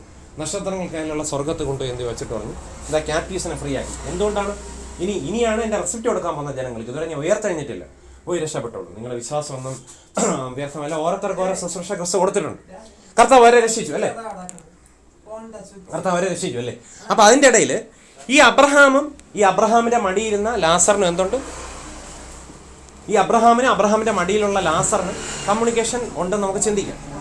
ഇനി അബ്രഹാമിന്റെ മടിയിലാണ് ലാസർ ഇരിക്കുന്ന ആർക്ക് ചിന്തിക്കാൻ പറ്റുന്നു? അബ്രഹാമിന് ചിന്തിക്കാൻ പറ്റുന്നു. മാത്രമല്ല അബ്രഹാം എന്ത് ചെയ്യുന്നു? ഇവിടെ സംസാരിക്കുന്നതായിട്ട് കാണാൻ പറ്റും. നോക്ക്, അബ്രഹാം എന്ന് പറഞ്ഞാൽ വിശ്വാസികളുടെ പിതാവ് എന്ന് പറയാം. സംസാരിക്കുന്നു, മകനെ നിന്റെ ആയുസിൽ നീ നന്മയും ലാസറോ വണ്ണം തിന്മയും പ്രാപിച്ചൊന്ന് ഓർക്കുക. ഇവിടെ പല കാര്യങ്ങളുണ്ട്. ഒന്ന് അവിശ്വാസിയോട്, അതായത് ക്രിസ്തുവിൽ വിശ്വസിക്കാത്തവരോടും ഓർക്കുക. ആ ഓർമ്മശക്തി നിനക്ക് ഇപ്പോഴും ഉണ്ടല്ലോ. നീ മരിച്ചുപോയനാണെങ്കിലും നിന്റെ ആത്മാവിന് ഓർമ്മശക്തി ഉണ്ട്, പ്രാണനുണ്ട്, അത് ചെയ്യുക. നെഗറ്റീവ് വ്യക്തികൾക്ക് പോലും അതുണ്ട്. അപ്പോൾ എനിക്കത്ര അധികം ഉണ്ട് എന്നൊരു ചിന്ത അതിനകത്ത് വരുന്നു. ഇനി അബ്രഹാമിനറിയാം, ഇപ്പോൾ അവൻ ഇവിടെ ആശ്വസിക്കുന്നു. ഈ ഫീലിംഗ് ആർക്കുണ്ട്? ഈ ഫീലിംഗ് അബ്രഹാമിനുണ്ട്. ഈ ലാസർ മാത്രമല്ല ആശ്വസിക്കുന്നത്, എന്താണ്? അബ്രഹാമും അതുപോലെ ആശ്വസിക്കല്ലേ. അപ്പം പിന്നെ ഫീലിങ്സ് ഉണ്ട്. അതായത് അവിടെ ദാഹമില്ല, പക്ഷെ ഫീലിങ്സ് ഉണ്ട്. ആശ്വാസം തിരിച്ചറിയാം. ഭൂമിയിൽ, അതായത് ഈ വ്യക്തി അവിടെയാണ് കിടക്കുന്നതെന്ന്, മറ്റേ ധനവാൻ അവിടെയാണ് കിടക്കുന്നതെന്നുള്ള അറിവ്, ബോധമുണ്ട്, ജ്ഞാനദൃഷ്ടിയുണ്ട്. അറിയാം. അങ്ങനെ എല്ലാ ബോധമുണ്ട്. കഴിഞ്ഞ കാലത്തെക്കുറിച്ച് അറിയാം. ഇനി അബ്രഹാമിന്റെ മറ്റൊരു കാര്യം നോക്കാം. അവൻ ഇവിടെ ആശ്വസിക്കുന്നു, നീയോ വേദന അനുഭവിക്കുന്നു. അവിടെ അബ്രഹാം നേരിട്ട് വന്നിട്ട് ഇങ്ങനെ വന്ന് ചെക്ക് ചെയ്ത് ഇങ്ങനെ, വേദന ഉണ്ടല്ലേ, എത്രമാത്രം ഉണ്ട് വേദന? മീറ്റർ ഇല്ലല്ലേ, എങ്ങനെ അറിയാൻ? ഇനിയിപ്പോൾ അങ്ങനെ പറഞ്ഞില്ല. അബ്രഹാം ഇരിക്കുന്ന ഞങ്ങൾക്ക് നിങ്ങൾക്ക് വിടവുണ്ട് എങ്കിൽ പോലും അബ്രഹാമിന് പോലും, ദൈവമല്ല അബ്രഹാം എങ്കിൽ പോലും അബ്രഹാമിനെ അറിയാം. ഇനി താഴോട്ട് വായിക്കുമ്പോൾ, അത്രയുമല്ല ഞങ്ങൾക്ക് നിങ്ങൾക്ക് നടുവേ വലിയൊരു പിളർപ്പുണ്ടാക്കിയിരിക്കുന്നു. ഇവിടെ നിന്ന് നിങ്ങളുടെ അടുക്കൽ കടന്നു വരാൻ ഇച്ഛിക്കുന്നവർ കഴിയില്ല, അവിടെ നിന്ന് ഞങ്ങളുടെ അടുക്കൽ കടന്നു വരാൻ പാടില്ലെന്ന് പറഞ്ഞു. അതിനവൻ, എന്നാൽ പിതാവേ, അവനെ എൻ്റെ അപ്പൻ്റെ വീട്ടിൽ അയക്കണമെന്ന് ഞാൻ അപേക്ഷിക്കുന്നു. എനിക്ക് 5 സഹോദരന്മാരുണ്ട്, അവരും ഈ യാതനാ സ്ഥലത്ത് വരപ്പൻ അവൻ അവരോട് സാക്ഷ്യം പറയട്ടെ എന്ന് പറഞ്ഞു. Pulling down strongholds. താഴെ നമ്മൾ വായിക്കുമ്പോൾ അബ്രഹാം അവനോട്, അവർക്ക് മോശയും പ്രവാചകന്മാരും ഉണ്ടല്ലോ, അവരുടെ വാക്ക് അവർ കേൾക്കട്ടെ എന്ന് പറഞ്ഞു. ഇവിടെ ഒരു കാര്യമുണ്ട്. അബ്രഹാമിന് എങ്ങനെ അറിയാം? ഈ മോശയ്ക്കും ഒരു മെയിൻ പോയിന്റാണ്. ശ്രദ്ധിക്കണം അങ്കിളുടെ ഉത്തരത്തിലേക്ക് വരികയാണ്. ഒരു മെയിൻ പോയിന്റാണ്. ഈ മോശ എന്ന് പറഞ്ഞു കഴിഞ്ഞാൽ അബ്രഹാമിന്റെ ചെറുമകനാണെന്ന് ചിന്തിക്കും. അങ്ങനെയാണെങ്കിൽ അബ്രഹാം അതിനുമ്പേ മരിച്ചു. 175 വയസ്സുള്ളപ്പോൾ അബ്രഹാം മരിച്ചുപോയി. അപ്പൊ അങ്ങനെയാണെങ്കിൽ അബ്രഹാമിന് എങ്ങനെ അറിയാം ഇപ്പൊ ഭൂമിയിൽ ആരാണ് പിന്നെ മോശയും പ്രവാചകന്മാരെന്ന്? അബ്രഹാമിനെ എങ്ങനെ അറിയാം? അബ്രഹാം അതിനുമ്പേ മരിച്ചുപോയതല്ലേ. പിന്നെ മോശ അടക്കിയ സ്ഥലം അത് വേറെ, അത് യഹോവയുടെ. പക്ഷെ അബ്രഹാമിനെ മാന്യമായിട്ട് അടക്കം ചെയ്തു. അബ്രഹാമിന്റെ ബോഡി ഇങ്ങനെ ഉയർത്തെഴുന്നേറ്റ് വന്ന് ഇങ്ങനെ അവിടെ നോക്കിയാൽ, ഇപ്പം മോശമാണല്ലേ. അതോ അബ്രഹാം ഇങ്ങനെ എല്ലാ ദിവസവും പേപ്പർ താഴോട്ട് ഇറങ്ങുന്ന ഭൂമി വന്നിട്ട് ഇപ്പം ആരാണ് നിലവിൽ ന്യൂസ് ആരാണ്? ഇപ്പം മോശയും പ്രവാചകന്മാരും ഇപ്പം അദൃശ്യമായിട്ടൊക്കെ നിൽക്കുക. അവരാണ് ഇപ്പോൾ ഭരിക്കുന്നില്ല. ന്യായപ്രമാണം ഉണ്ടല്ലേ, ന്യായപ്രമാണികോ അല്ലേ?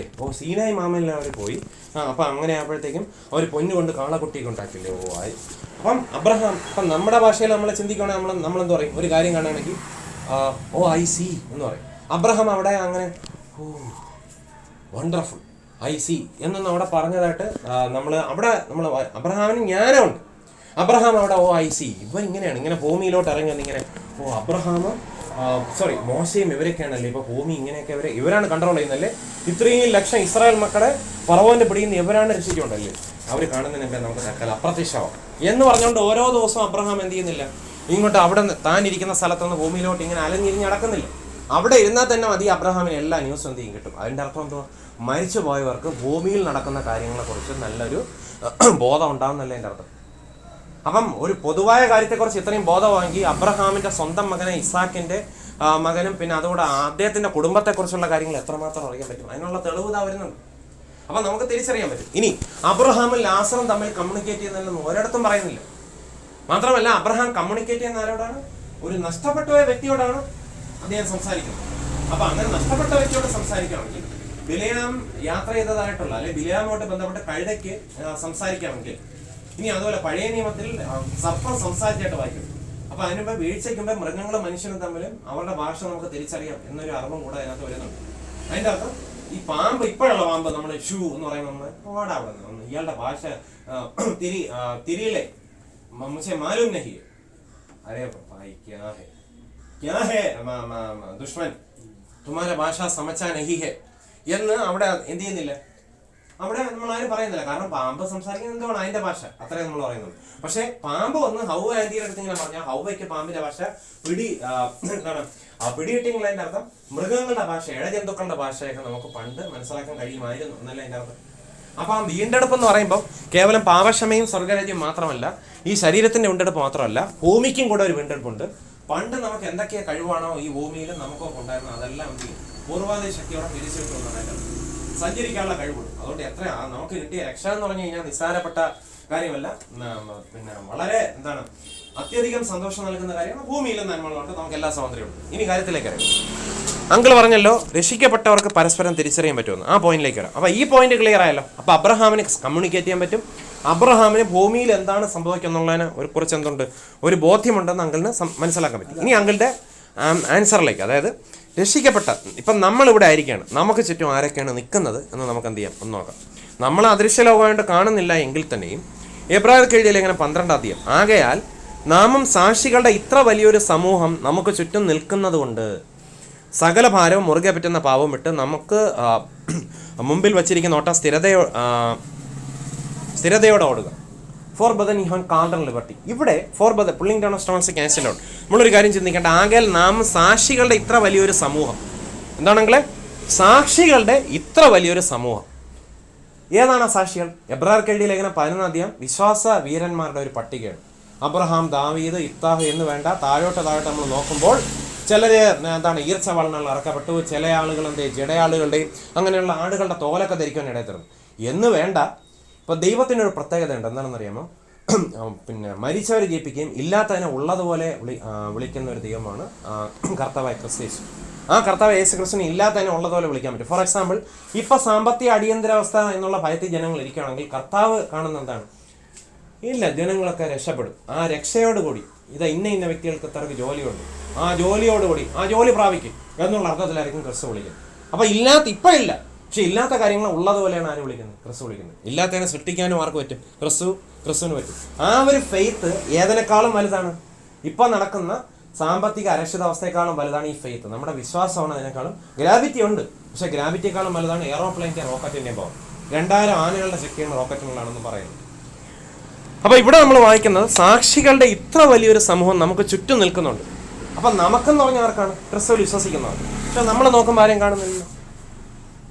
എന്ന് വെച്ച് കഴിഞ്ഞാൽ ഈ എബ്രായർക്ക് എഴുതിയ ലേഖനം 11-ാം അധ്യായത്തിൽ പറഞ്ഞിരിക്കുന്ന വിശ്വാസവീരന്മാർ മാത്രമല്ല, ക്രിസ്തുവിൽ വിശ്വസിച്ച് മരിച്ചുപോയ എല്ലാ ആളുകളും എവിടെയാണ് ചെന്ന് ചേരുന്നത്? ക്രിസ്തുവിൻ്റെ അടുക്കൽ. അങ്ങനെയുള്ള ആളുകൾ എന്താണ്? സാക്ഷികളുടെ ഇത്ര വലിയൊരു സമൂഹം. നമ്മൾ എന്താണ് ചെയ്യുന്നത്? നമ്മൾ എന്തൊക്കെയാണ് ചിന്തിക്കുന്ന? ക്രിസ്തുവിന് മാത്രമേ അറിയാൻ പറ്റുള്ളൂ. ഏതാണ്ട് മൊമെന്റ്സ് ഒക്കെ അദൃശ്യ ലോകം, അത് വേറെ ലോകമാണ്. അവർക്ക് അവിടെ ഇരുന്ന് സുഖമായിട്ട് എന്ത് ചെയ്യാൻ പറ്റും? കാണാൻ പറ്റും. അബ്രഹാം ധനവാനോട് കമ്മ്യൂണിക്കേറ്റ് ചെയ്യുന്നതിനേക്കാൾ എത്ര അധികം അവർ തമ്മിൽ കമ്മ്യൂണിക്കേറ്റ് ചെയ്യാൻ പറ്റുമെന്ന് തന്നെയാണ് കാരണം അവിടെ അവർ വേറെ ഫോമിലാണ്. ശരീരം മരിച്ചവരും മൗനതയിൽ ഇറങ്ങിയ ആരും ദൈവത്തെ ശ്രദ്ധിക്കുന്നില്ല, പക്ഷെ അത് ശരീരമാണ്. പക്ഷെ അവരുടെ ആത്മാവും ദേഹിയും കൂടെ അടങ്ങുന്ന ഒരു സിസ്റ്റം. ഒരു കാര്യം നിങ്ങളുടെ ഓർമ്മയുണ്ടോ? മനുഷ്യന് ആത്മാവും പ്രാണനും ശരീരമുണ്ട്. പക്ഷെ ശരീരത്തെയും ആത്മാവിനെയും പ്രാണനെയും വേർപെടുത്താം, പക്ഷേ ആത്മാവിനെയും പ്രാണനെയും എഗെയിൻ നമുക്ക് എന്ത് ചെയ്യാൻ പറ്റില്ല? രണ്ടായിട്ട് ഡിവൈഡ് ചെയ്യാൻ പറ്റില്ല. അപ്പൊ അങ്കിള് ചോദിക്കുക, എബ്രായർക്ക് എഴുതിയ ലേഖനം ആത്മാവിന്റെയും അല്ലെങ്കിൽ സോൾ ആൻഡ് സ്പിരിറ്റിന്റെ ഡിവിഷൻ എന്ന് പറയുന്നുണ്ടല്ലോ എന്ന് പറയും. അവിടെ ഡിവിഷൻ ഉണ്ടെന്ന് പറയുന്നേ ഉള്ളൂ, അവിടെ ഡിവൈഡ് ചെയ്യുന്നു എന്ന് പറയുന്നില്ല. അതായത് ദൈവത്തിന് അങ്ങനെ പോലെ ഒരു വേർപാട് മനുഷ്യന് കൊടുക്കാൻ കഴിയുന്നില്ല, മനുഷ്യന് വരുത്താൻ ആഗ്രഹിക്കുന്നില്ല. ഫോർ എക്സാമ്പിൾ, എന്തുകൊണ്ടാണ് കഴിയാത്തതെന്ന് ചോദിച്ചു കഴിഞ്ഞാൽ, മനുഷ്യന് ആത്മാവുണ്ട്. ദൈവത്തെ അന്വേഷിക്കാനുള്ള ഭാഗം ആത്മാവാണ്, അറിവിൻ്റെ ഇരിപ്പിടമാണ്, ജ്ഞാനത്തിൻ്റെ ഇരിപ്പിടമാണ്, ആരാധനയ്ക്ക് ശരിക്കും പറഞ്ഞാൽ ആ ആത്മാവ് ഉള്ളതുകൊണ്ടാണ് പൗലോസൊക്കെ ക്രിസ്തുവിനെ ആരാധിക്കുന്നത്. പക്ഷേ ആത്മാവ് മാത്രമല്ല മനുഷ്യനുള്ളത്. For brethren you have called and liberty. ഈ ആത്മാവെന്ന് വെച്ച് കഴിഞ്ഞാൽ ഒരു മനസ്സിനകത്താണ് ഇരിക്കുന്നത്. കാരണം എഫെസ്യർക്ക് എഴുതിയ ലേഖനം 4:21 വായിക്കുന്നത് വെച്ച് കഴിഞ്ഞാൽ സ്പിരിറ്റ് ഓഫ് മൈൻഡ് എന്നുള്ള അർത്ഥത്തിലാണ് വായിക്കുന്നത്. അപ്പം മൈൻഡിന് ഒരു ആത്മാവുണ്ട്. ഈ മൈൻഡിനെയും ആത്മാവിനെയും പിന്നെ സെപ്പറേറ്റ് ആക്കൂല പറ്റും, പക്ഷെ അങ്ങനെ കർത്താവ് ചെയ്യൂല. കാരണം ചിലയിടത്ത് ചില ഭാഗങ്ങൾ വായിക്കുന്നത് വെച്ച് കഴിഞ്ഞാൽ അവൻ്റെ സോള് ഡിപ്പാർട്ട് ചെയ്തെന്ന് വായിക്കുന്നു, ചിലയിടത്ത് സ്പിരിറ്റ് ഡിപ്പാർട്ട് ചെയ്തെന്ന് വായിക്കുന്നു. ഇത് രണ്ടും ശരിയാണ്. കാരണം സോളും സ്പിരിറ്റും കൂടെ ഒരു യൂണിഫൈഡ് ആയിട്ടാണ് ഇരിക്കുന്നത്. അല്ലാതെ മരിക്കുമ്പോൾ മനസ്സും അപ്പം ആത്മാവ് ഓക്കെ സ്വർഗത്തോട്ട് പോയി, ശരീരം താഴെ കൊണ്ടുപോയി അടക്കം ചെയ്തു. അപ്പോൾ ഈ മനസ്സിനെ അങ്ങനെ അല്ലായിരുന്നെങ്കിൽ ഈ മനസ്സിനെ ആരടക്കം ചെയ്യും? എനിക്ക് പിന്നെ മനസ്സിനെ അടക്കാൻ വേണ്ടി പ്രത്യേക ഒരു മീറ്റിംഗ് വെച്ച് പ്രത്യേക സഞ്ചാരം വെക്കേണ്ടി വരും. എടാ, മനുഷ്യൻ്റെ ആത്മാവ് മേളിൽ പോയി വിശ്വാസപ്രകാരം ശരീരത്തെ അടക്കം ചെയ്തു, പക്ഷെ മനസ്സ് എവിടെയുണ്ട്? കെട്ടി, അത് കുപ്പിക്കകത്തോട്ട് വരും. അപ്പം സുഹൃത്തുക്കളെ, നമ്മുടെ ഈ റെസിഡൻസ് അസോസിയേഷനിലെ പ്രസിഡന്റിൻ്റെ മനസ്സിനെ 3 ഭാഗങ്ങളാണല്ലോ, അദ്ദേഹത്തിൻ്റെ 2 ഭാഗം സെപ്പറേറ്റ് ആയിപ്പോയി. മൂന്നാമത്തെ നടുക്കുള്ള ഭാഗത്തെ നമ്മൾ എന്ത് ചെയ്യുന്നു? ആ കല്ല് ശരീരത്തിനോട് കൂടെ ചേർന്ന് കുറച്ച് ഫെവിക്കോളും കുറച്ച് പശയും കൂടെ ആക്കണം. ഇനി കെട്ടിക്കണം. കെട്ടി എത്ര ഭാരമുണ്ട്, നമുക്ക് അതിനെ കൊണ്ട് അടക്കാം എന്ന് പറഞ്ഞ് മനുഷ്യൻ നടക്കേണ്ടി വരും. അങ്ങനെ വരില്ല. കാരണം എന്താണ്? ഒരു മനുഷ്യൻ ഡിപ്പാർട്ട് ചെയ്യുമ്പോൾ ആ മനുഷ്യൻ്റെ സോളും സ്പിരിറ്റും ഒരു യൂണിറ്റാണ്. ഇത് രണ്ടും എന്ത് ചെയ്യും? ഒറ്റയടിക്കാൻ എന്ത് ചെയ്യും? മേളിലോട്ട്. കാരണം വെളിപ്പാട് പുസ്തകത്തിൽ വായിക്കുന്നത് എന്താണ്? വിശുദ്ധനും സത്യവാനും ആയ നാഥ, അങ്ങ് എത്രത്തോളം ഞങ്ങളുടെ പ്രാണനെ കുറിച്ച് പ്രതികാരം ചെയ്യാതിരിക്കും, അല്ലെങ്കിൽ നമ്മുടെ രക്തത്തെക്കുറിച്ച് പ്രതികാരം ചെയ്യാതിരിക്കും എന്ന് അവരുടെ സോള് നിലവിളിക്കുന്നതായിട്ടാണ് കാണിക്കുന്നത്. അപ്പോൾ സോളിനകത്താണ് എന്തുള്ളത്? സ്പിരിറ്റ് ഉള്ളത്. അപ്പോൾ സ്പിരിറ്റും സോളും ഇവിടെ എത്തിയെന്നാണ് അതിൻ്റെ അർത്ഥം.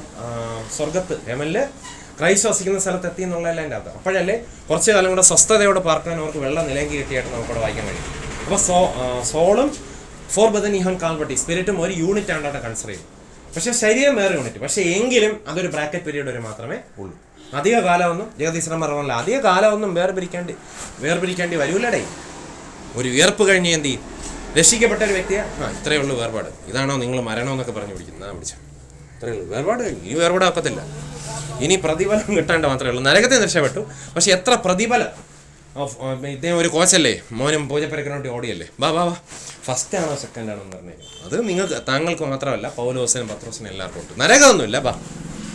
അപ്പം അതാണ് ന്യായാസനം എന്ന് പറയുന്നത്. കർത്താവ് അവിടെ ന്യായാസനത്തിൽ കയറിയിരിക്കും. അവൻ പറയും ഓരോരുത്തരായിട്ട് വരും. നിങ്ങൾ നരകത്തിൽ ഇടാനല്ല, ചിലർക്ക് തീയിലിടുമ്പോഴത്തേക്കും പൊന്നു പോലെ ശോഭിച്ചു വരും, ചിലത് വയ്ക്കോല പോലെ കത്തി പോകും. അപ്പം നിലനിൽക്കുന്നെങ്കിൽ പ്രതിഫലം തരും. അത് നീതിമാനാണ്. ഞാൻ ക്രൂശി മരിച്ചത് നിങ്ങൾക്ക് പ്രതിഫലം കൂടെ തരാൻ വേണ്ടിയിട്ടാണ്.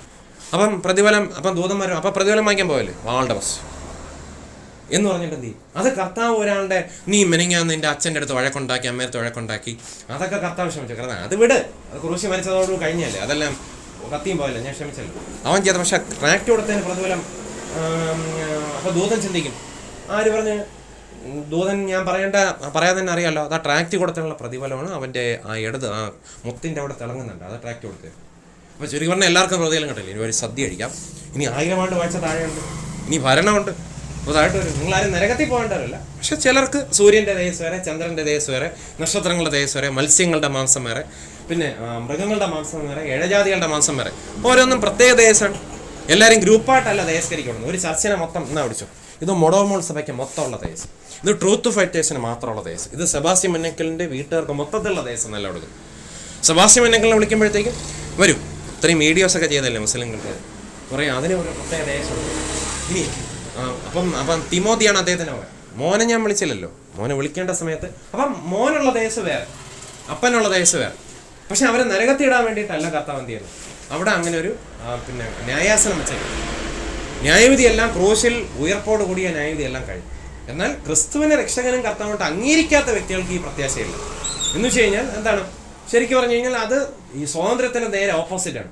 അതായത് സ്ഥലകാലത്തിന് അപ്പുറമായിട്ട് നമുക്ക് പ്രത്യക്ഷപ്പെടാനും നക്ഷത്രത്തിൽ പോകാനൊക്കത്തില്ല. കാരണം മരണപാശ, നരകം, അതായത് തീയും ഗന്ധകവും കത്തുന്ന അവസ്ഥയിൽ ഇങ്ങനെ ഒരിടത്തുനിന്ന് മറ്റൊരിടത്ത് പോകത്തില്ല. ആ സ്ഥലത്ത് അകപ്പെട്ടു പോയി. മറ്റേൻ്റെ ജസ്റ്റ് ഓപ്പോസിറ്റ്. ഇനി അവരെ മാത്രമല്ല പെടുന്നത്, മരണം എന്ന് പറഞ്ഞ സിസ്റ്റത്തെയും കൂടെ എന്ത് ചെയ്യും? അങ്ങ് തീക്കാത്തില്ല. മരണം ഒരു ശത്രുവാണല്ലോ. ചില പറയില്ലേ കാലൻ്റെ മരണം എന്ന് പറയില്ല, അതുപോലെ ഈ കാലനെയും കൂടെ പിടിച്ച് എന്ത് ചെയ്യും? അങ്ങനത്തോട്ട്. കാലൻ എന്ന് വെച്ച് കഴിഞ്ഞാൽ ഇവിടെ ഞാൻ ഉദ്ദേശിക്കുന്നത് വെച്ച് കഴിഞ്ഞാൽ ഈ മരണത്തെ പിടിച്ച് എന്ത് ചെയ്യും? അങ്ങനത്തോട്ട്. ഇനി കാലം എന്ന് പറഞ്ഞാൽ വേറൊരുത്തം പറയും. ഹിന്ദു പുരാണത്തിൽ കാലം എന്ന് പറഞ്ഞു കഴിഞ്ഞാൽ പിന്നെ എന്താണ്? ശരിക്കും പറഞ്ഞ ഒരു നെഗറ്റീവ്, അതായത് ഡാർക്ക്നെസ്സിൻ്റെ ദൂതനാണെന്നിരിക്കട്ടെ, അത് പിശാചിൻ്റെ ദൂതനാണെങ്കിൽ പിശാചിന് അവൻ്റെ ദൂതന്മാർക്ക് ഒരിക്കലും ഏതാണ്? നരകം. അപ്പം മരണത്തിൻ്റെ അധികമായി പിശാചിനും അതുപോലെ ഈ മരണം എന്ന സിസ്റ്റത്തിനോടെ തന്നെ എന്ത് ചെയ്യും? ഇന്നാ വിളിച്ചോ കൂട്ടത്തോടെ എൻ്റെ കൂട്ടുകാരെ കൂടെ കൊണ്ടുപോക്കും. മനസ്സിലാകുന്നുണ്ടോ? കൂട്ടത്തോടെ നമ്മുടെ ഭാഷ പറഞ്ഞാൽ നേരെ നരകത്തിൽ. പക്ഷെ അതിൻ്റെ ജസ്റ്റ് ഓപ്പോസിറ്റ് എന്താണ്? ജീവൻ. ജീവൻ എന്ന് വെച്ചാൽ എന്താണ്? പ്രകാശം. പ്രകാശം എന്ന് പറഞ്ഞാൽ സ്വാതന്ത്ര്യം. സ്വാതന്ത്ര്യം എന്ന് പറഞ്ഞാൽ പുനരുദ്ധാനോട്ട് റിലേറ്റഡ് എന്ന് വെച്ച് കഴിഞ്ഞാൽ എന്താണ്? തേജസ്കരണം. തേജസ്കരണത്തിൻ്റെ ഒരു പൂർത്തിമത് ഭാവത്തിലേക്ക് എത്തും. അപ്പം നമുക്ക് പിന്നെ മരണമില്ല. അപ്പം അവിടെ നമുക്ക് തമ്മിൽ കണ്ട് സംസാരിക്കാൻ പറ്റുമെന്ന് മാത്രമല്ല, ഇപ്പോഴാണെങ്കിൽ തന്നെ സാക്ഷികളുടെ ഇത്ര വലിയൊരു സമൂഹം നമുക്ക് ചുറ്റും നിൽക്കുന്നു എന്ന് പറയുന്നു. അത് ഇപ്പോഴാണ് സാക്ഷികളുടെ സമൂഹം എന്ന് വെച്ച് കഴിഞ്ഞാൽ കേവലം അബ്രഹാം ഇസാക്ക് മാത്രമല്ല, ക്രിസ്തുവിൽ വിശ്വസിച്ച് മരിച്ചു പോയിട്ടുള്ള എല്ലാ വ്യക്തികളുടെയും സോളും സ്പിരിറ്റും കൂടെ ഉൾപ്പെടുന്ന യൂണിറ്റ് എവിടെ നിൽക്കുന്നുണ്ട്? നമ്മളെ കാണാൻ പറ്റാത്ത, പക്ഷെ അവർക്ക് നമ്മളെ കാണാം. ആ ഒരു മേഖലയിൽ നമ്മളെ കുറച്ച് ഡിസ്കസ് ചെയ്തുകൊണ്ടിരിക്കുമായിരിക്കും. അവർ രക്ഷപ്പെട്ടത് അവരുടെ പ്രവൃത്തി കൊണ്ടോ ഉപവാസം കൊണ്ടോ തിരുവത്താഴത്തിന് അവർ ഉപവാസം ചെയ്തുകൊണ്ടോ അല്ല രക്ഷപ്പെട്ടത്. പിന്നെന്താണ്? ക്രിസ്തുവിന്റെ ക്രൂശിൽ മരിച്ചു, മരണത്തിൽ വിശ്വസിച്ചു, അവർക്ക് വേണ്ടിയാണെന്ന് വിശ്വസിച്ചു, മരണത്തെ ജയിച്ച് ഉയർത്തേനെ, അങ്ങനെ അവരെന്ത് ചെയ്തു? വിശ്വസിച്ചു. അങ്ങനെയുള്ളവരാണ് രക്ഷപ്പെട്ടത്. അപ്പോൾ താങ്കൾ ശരീരം വെടിഞ്ഞ് പോയിരുന്നാലും താങ്കൾ എന്ത് ചെയ്യും? താങ്കളുടെ ആത്മാവും പ്രാണനും ക്രിസ്തുവിൻ്റെ അടുത്തേക്ക് പോവുകയും ചെയ്യും. അതുപോലെ തന്നെ ഭൂമിയിൽ എന്തൊക്കെ കാര്യങ്ങൾ നടക്കുന്നെന്നും അബ്രഹാം നേരത്തെ ചിന്തിച്ചതുപോലെ, അതായത് അവർക്ക് മോശയും പ്രവാചകന്മാരും ഉണ്ടല്ലോ, അവിടെ അബ്രഹാം ഇറങ്ങിയെന്ന് പേപ്പറിൽ കൂടെ ഏഷ്യാനെറ്റ് ന്യൂസ് കണ്ടാണ് ഇതൊക്കെ കണ്ടെന്ന് അറിഞ്ഞെന്ന് അവിടെ പറയുന്നില്ല. അപ്പം നമുക്ക് എന്ത് ചെയ്യാൻ പറ്റും? വാർത്തകളെല്ലാം അറിയും, നമുക്ക് അറിവുണ്ടാവും. ആ അറിവ് കുറച്ചും കൂടെ പൂർണ്ണ സ്വാതന്ത്ര്യത്തോടെ പ്രാവർത്തിയാക്കാൻ പറ്റുന്നത് ശരീരം കൂടെ വീണ്ടെടുക്കപ്പെട്ട ശേഷം നമുക്ക് സഞ്ചരിക്കാനും പറ്റും. പക്ഷേ ക്രൈസ്റ്റിന്റെ സെക്കൻഡ് കമ്മിങ് ഒന്ന് പുനരുദ്ധാന ശരീരം പ്രാപിക്കുന്നവർക്ക് അവർക്ക് ഇതേപോലെ ഇങ്ങനെ ഇറങ്ങി വന്ന് ഇങ്ങനെ പോക്കുവരവൊന്നും പറ്റത്തില്ല. അത് എപ്പം നൽകും? പുനരുദ്ധാന ശരീരം എല്ലാം കിട്ടിക്കഴിഞ്ഞ ശേഷം കർത്താവ് എന്തായാലും സഞ്ചരിക്കുമല്ലോ. അതുകൊണ്ടാണല്ലോ നാം എപ്പോഴും കർത്താവിനോടുകൂടെ ആയിരിക്കും, കർത്താവിനോടുകൂടെ സഞ്ചരിക്കും എന്നുള്ള അർത്ഥത്തിൽ വായിക്കുന്നു. 144,000 പേരെന്ന് വെച്ച് കഴിഞ്ഞാൽ ആ വിഷയം ഞാൻ ഇപ്പോൾ എടുക്കുന്നില്ല. പക്ഷേ ക്രിസ്തുവിൽ വിശ്വസിക്കുന്ന എല്ലാവർക്കും പുനരുദ്ധാനമുണ്ട്. ഫോർ ബദൻ ഈഹോൻ കാൽവടി, ക്രിസ്തു നമ്മളെ രക്ഷിച്ചിട്ടുണ്ട്. അപ്പോൾ ക്രിസ്തു നാം എപ്പോഴും കർത്താവിനോടുകൂടെ ആയിരിക്കും. എന്നാൽ കർത്താവ് സഞ്ചരിക്കുന്ന വ്യക്തിയാണ് നമുക്ക് പല വാക്യങ്ങളിലും കൂടെ തെളിയിക്കാൻ പറ്റും. അപ്പോൾ അതിൻ്റെ അർത്ഥം എന്താണ്? നമുക്കും നമ്മുടെ പുനരുദ്ധാന ശരീരം കിട്ടുന്നതിന് മുമ്പേ നമ്മൾ ആത്മാവായിട്ടും പ്രാണനുമായിട്ടും സ്വർഗ്ഗത്തിരുന്നത് പോലെ ഇങ്ങനെ ആ രീതിയിലായിരിക്കത്തിൽ നമുക്കും എന്ത് ചെയ്യാൻ പറ്റും? സഞ്ചരിക്കാൻ പറ്റും, പ്രത്യക്ഷപ്പെടാൻ പറ്റും. നമുക്ക് ക്രൈസ്റ്റിൻ്റെ കൂടെ തന്നെ ഇരിക്കാൻ പറ്റും. നമ്മൾ ആഗ്രഹിക്കുന്നതിന് മുമ്പ് തന്നെ നമ്മുടെ എന്താണ് ആഗ്രഹിക്കുന്നുള്ള കാര്യങ്ങൾ ക്രിസ്തുവിന് അറിയാനാണ്. ഈ ഒരു പ്രത്യേകതയുള്ള ബോഡിയായിരിക്കും. ഇനി പെട്ടെന്ന് നമ്മുടെ ചിന്തയെ നമുക്ക് പോകുന്നുണ്ട്. ഇപ്പോൾ വെളിപ്പാട് പുസ്തകത്തിലേക്ക് വരാം. അപ്പോൾ ഇത് ഏകദേശം മനസ്സിലായല്ലോ. വെളിപ്പാട് പുസ്തകത്തിൽ നമ്മൾ വായിക്കാൻ പറ്റുന്ന ഒരു കാര്യം എന്ന് വെച്ച് കഴിഞ്ഞാൽ, വെളിപ്പാട് പുസ്തകം 12-ാം അധ്യായത്തിൽ നമുക്ക് വായിക്കുമ്പോൾ അതിൻ്റെ ആദ്യത്തെ ഭാഗം, സ്വർഗത്തിൽ വലിയൊരു അടയാളം കാണായി, സൂര്യനെ അണിഞ്ഞൊരു വിരോധനം. കുറച്ച് നേരം ഒന്നിരുന്നുണ്ട്, ഈ കാലിന് പ്രശ്നമുള്ളോട്ടെ. സ്വർഗത്തിൽ വലിയൊരു അടയാളം കാണായി, സൂര്യനെ അണിഞ്ഞൊരു സ്ത്രീ, അവളുടെ കാൽക്കീഴ് ചന്ദ്രൻ, അവളുടെ തലയിൽ 12 നക്ഷത്രം കൊണ്ടുള്ള കിരീടം ഉണ്ടായിരുന്നു. അപ്പൊ സൂര്യനെ അണിഞ്ഞൊരു സ്ത്രീയാണ് അല്ലേ? സൂര്യൻ എന്താണ്? സൂര്യനെ അണിഞ്ഞൊരു സ്ത്രീയാണ് അല്ലേ? സ്വർഗത്തിൽ വലിയൊരു അടയാളം, സൂര്യനെ അണിഞ്ഞൊരു സ്ത്രീ, അവളുടെ കാൽക്കീഴ് ചന്ദ്രൻ, അവളുടെ തലയിൽ 12 നക്ഷത്രം കൊണ്ടുള്ള കിരീടമായിരുന്നു. ഇത് ഇസ്രായേലുമായിട്ട് ബന്ധപ്പെട്ടതാണ് എന്ന് നമുക്ക് സംശയലേശമനി നമുക്ക് എന്ത് ചെയ്യാൻ പറ്റും? കാണാൻ പറ്റും. സ്വർഗത്തിൽ വലിയൊരു അടയാളം കാണാൻ. അപ്പൊ സൂര്യനെ അണിഞ്ഞൊരു സ്ത്രീ, മനസ്സിലാവുന്നുണ്ടോ? അവളുടെ കാൽക്കീഴ് ചന്ദ്രൻ, അവളുടെ തലയിൽ 12 നക്ഷത്രം കൊണ്ടുള്ള കിരീടം ഉണ്ടായിരുന്നു.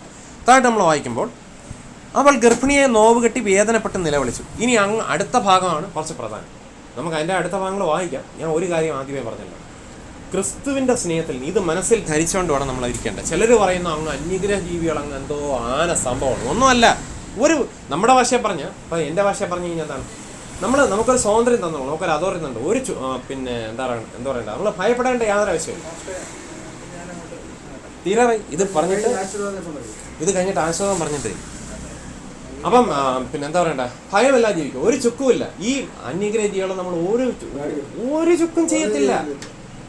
പ്രേതങ്ങൾ എന്ന് പറഞ്ഞാൽ എന്തോ, ഒന്നുമല്ല. ഇതൊക്കെ ക്രിസ്തു കാൽവറി ക്രിസ്തുവിൽ തോപ്പിച്ചതല്ലേ. പിന്നെ നമ്മളെന്തിനാ അവരെ വാഴ്ത്തി പഠിക്കേണ്ടി നടക്കുന്നു? ശരിക്കും പറഞ്ഞാൽ ഈ സാമ്പത്തിക അടിയന്തരാവസ്ഥ വരാതിരിക്കട്ടെ, ഇനി ഈ ദേശത്തൊരു ദുഷ്ടഭരണം തന്നെ ഉണ്ടെന്നിരിക്കട്ടെ, ഇത് നമ്മളെ ബാധിക്കാൻ ക്രിസ്തു എന്ത് ചെയ്യത്തില്ല, അനുവദിക്കത്തില്ല. ഉണ്ട്, പഠിക്കണം, ഇല്ലെന്നല്ല.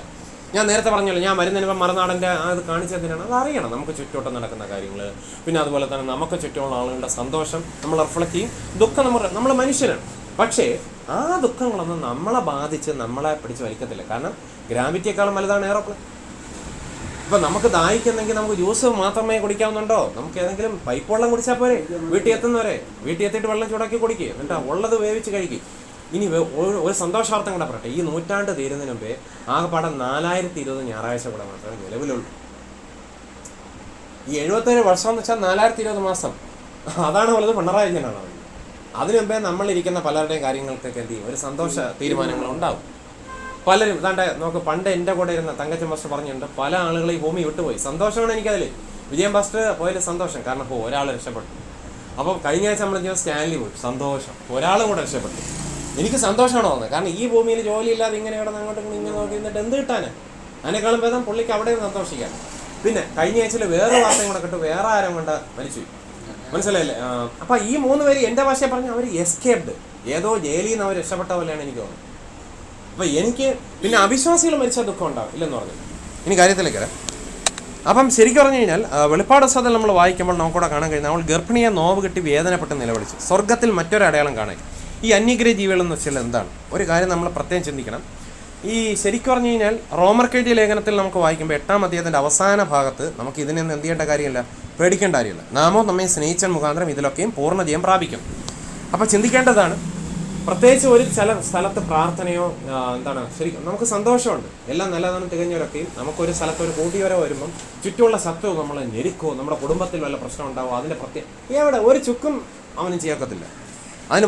അതിന് അടിസ്ഥാനപരമായ കാര്യം ഇതാണ്, ഭൂമി അതിൻ്റെ പൂർണ്ണത യഹോവയ്ക്കുള്ളതാണ്. സ്വർഗ്ഗത്തിൽ നിന്ന് കൊടുത്തിട്ടല്ലാതെ ഒരു മനുഷ്യനൊന്നും ലഭിക്കാൻ കഴിയത്തില്ല. ഈ ബോധം ഉണ്ടായിരുന്നത് ഇത് മൊത്തം ആരുടെ വകയാണ്? ക്രിസ്തേശനൊക്കെയാണ്. ക്രിസ്തുവിൻ്റെ അറിവില്ലാതെ ഇങ്ങോട്ട് കയറാൻ പറ്റും. അവിടെയാണ് ഏകത്വവും ഈ ബഹുത്വവും നമ്മളുടെ വ്യത്യാസം. മരണത്തിനോ ജീവനോ ദൂതന്മാർക്കോ വാഴ്ചകൾക്കോ അധികാരങ്ങൾക്കോ ഇപ്പോഴുള്ളവനോ വരുവാനുള്ളവനോ ഉയരത്തിനോ ആഴത്തിനോ മറ്റു യാതൊരു സൃഷ്ടിക്കോ നമ്മുടെ കർത്താവ് യേശുക്രിസ്തുവിന്റെ ദൈവസ്നേഹത്തിൽ നിന്ന് വേർപിരിപ്പാൻ കഴിയുകയില്ല എന്ന് ഞാൻ ഉറച്ചിരിക്കുന്നു. എന്താണ് ഈ ദൈവസ്നേഹം? ഇത് പലരും ഇങ്ങനെ വായിച്ചങ്ങ് പറയും. ഇവിടെ നമ്മൾ വായിക്കുന്നത് അദ്ദേഹം ആദ്യം 1 യോഹന്നാൻ 4 വായിക്കുന്നു, അദ്ദേഹം ആദ്യം നമ്മെ സ്നേഹിച്ചുകൊണ്ട് നമ്മൾ അദ്ദേഹത്തെ സ്നേഹിക്കുന്നു. ഇനി താഴോട്ട് നമ്മൾ വായിക്കുമ്പോൾ 1 യോഹന്നാൻ പെട്ടെന്ന് ഇടാമേ 1 യോഹന്നാൻ 4 നമ്മൾ വായിക്കുമ്പോൾ അവിടെ കാണാൻ കഴിയുന്നത് എന്താണ്? 1 യോഹന്നാൻ 4 അതിൻ്റെ 17 നമ്മൾ വായിക്കുമ്പോൾ, ന്യായ ദിവസത്തിൽ നമുക്ക് ധൈര്യം ഉണ്ടാകാൻ തക്കണം, ഇതിനാൽ സ്നേഹം നമ്മോട് തികഞ്ഞിരിക്കുന്നു. കേട്ടോ, നിങ്ങളെ ശ്രദ്ധിക്കണം. ന്യായ ദിവസത്തിൽ നമുക്ക് ധൈര്യമുണ്ട്, സ്നേഹം നമ്മോട് തികഞ്ഞിരിക്കുകയാണ്. അവൻ ഇരിക്കുന്നവൾ ഈ ലോകത്തിൽ നാമും ഇരിക്കുന്നു. നോക്കണം, സ്നേഹത്തിന് ഭയമില്ല.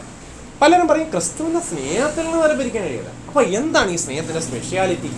സ്നേഹത്തിൻ്റെ സ്പെഷ്യാലിറ്റിയാണ് ഈ പറയുന്നത്. സ്നേഹത്തിൽ ഭയമില്ല. എന്താണ്? സ്നേഹത്തിൽ ഭയമില്ല.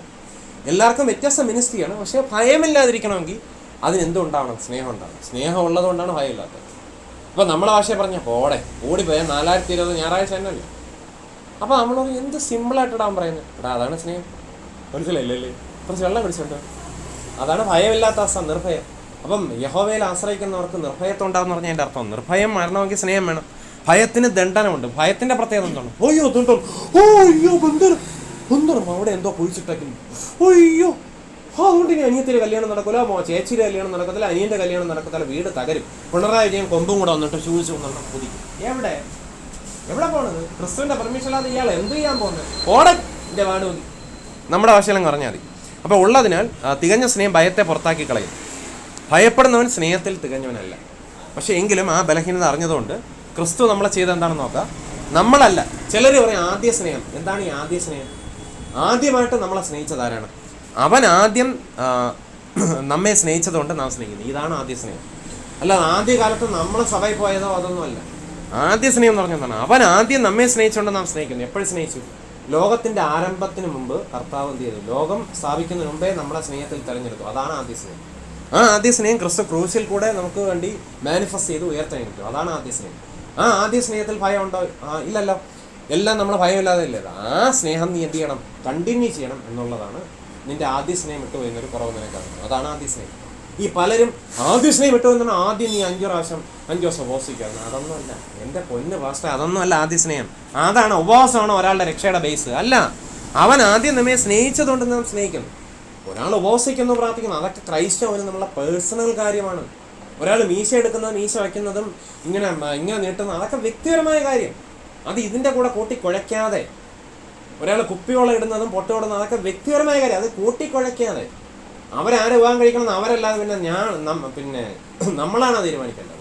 എൻ്റെ പൊന്ന് ചേച്ചി, നിങ്ങൾക്ക് ഇഷ്ടമുള്ളവർ നിങ്ങൾ വിവാഹം കഴിക്കും, പക്ഷേ ചതിയനാവരുത്. പിന്നെന്താണ്? ക്രൈസ്തവിൽ വിശ്വസിക്കുന്നവനാകണം, എങ്കിൽ നമ്മൾ ഇവിടെ വരാം.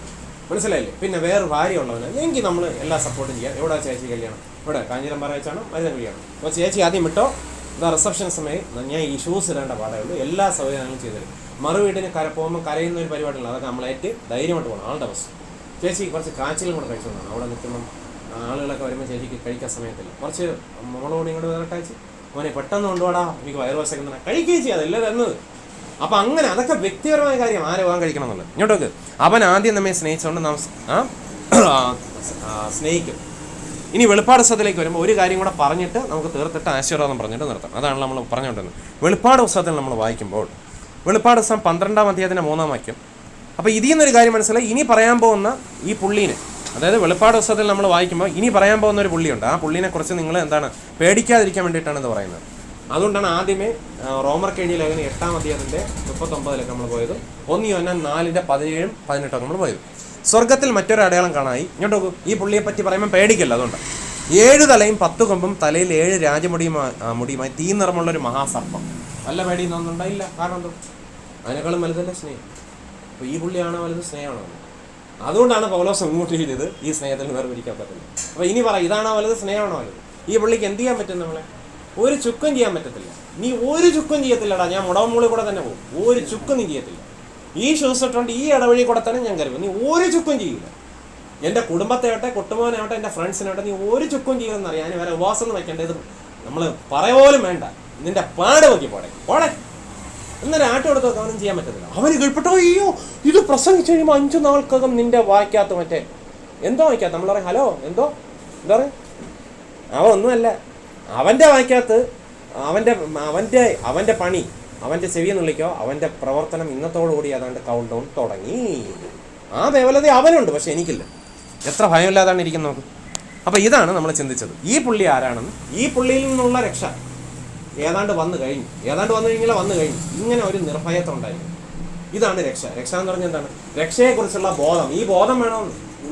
ആത്മരക്ഷ എന്ന് വെച്ച് കഴിഞ്ഞാൽ പിന്നെ നമ്മുടെ സ്വർഗരാജ്യം മാത്രമല്ല, ഭൂമിയിലായിരിക്കുമ്പോൾ ഇവർക്കുകളൊന്നും നമ്മളൊന്നും ചെയ്യാൻ പറ്റത്തില്ല. ഈ ഒരു പോലീസും ക്രിസ്തുവിൻ്റെ പെർമിഷൻ നമ്മളൊന്നും ഒന്ന് തൊടത്തോലല്ലോ, രോമത്തി പോലും പിടിക്കൂല. ഞാൻ അതാ ഫുൾ കൈ പോലും ഇട്ടില്ലല്ലോ, ചൂടായോണ്ടാണ് അങ്ങോട്ട് പോകുമ്പോഴാണ് നമ്മളൊന്ന് പിടിക്കാൻ തോന്നും. അതാണ് രക്ഷ. ആ രക്ഷയെക്കുറിച്ചുള്ള ബോധം വേണം. ആ ബോധം വിശ്വാസമുണ്ട്. ആ വിശ്വാസം പ്രാവർത്തികം എന്ന് പറഞ്ഞാൽ എന്തോ ആ രീതിയിൽ നമ്മൾ എന്ത് ചെയ്യുന്നു? ജീവിക്കുന്നു, ചലിക്കുന്നു. അതാണ് പ്രവൃത്തി. എന്താണ് വിശ്വാസത്തിന്റെ പ്രവൃത്തി എന്ന് പറഞ്ഞാൽ എന്തോ? ചുമ്മാ ഇങ്ങനെ എന്നെ പിശാച് തൊടത്തില്ല എന്ന് പറഞ്ഞിട്ട് പിശാച് അപ്പം നേരെ വരുത്തല്ല. അങ്ങനെയല്ല. വിശ്വാസത്തിന്റെ പ്രവൃത്തി എന്ന് പറഞ്ഞാൽ എന്തോ? അപ്പം നീ പറഞ്ഞത് തൊടത്തില്ലെന്നല്ലേ, എന്നാൽ പിന്നെ കട പൊട്ടിട്ട് പോകുമ്പോൾ ശ്മശാനത്തിൽ നിന്ന് 2 ഐസ്ക്രീം അല്ലേ. എന്നിട്ട് നമുക്കിഷ്ടമുള്ള ഏതെങ്കിലും പാട്ട് പാടിയിട്ട് നമ്മൾ എന്ത് ചെയ്യുന്നു? നമുക്കിഷ്ടമുള്ള പാട്ട് പാടിയിട്ട് നമ്മൾ ഐസ്ക്രീം കഴിച്ചിട്ട് ആഹാ ഓഹോ. ഇതാണ് വിശ്വാസത്തിന്റെ പ്രവൃത്തി എന്ന് പറയുന്നത്. അപ്പോൾ വിശ്വാസമുണ്ട്, പ്രവൃത്തിയുണ്ട്. അപ്പോൾ കർത്താവ് വിശ്വാസമുണ്ട്, പ്രവൃത്തിയുണ്ട്. ചത്തതല്ല.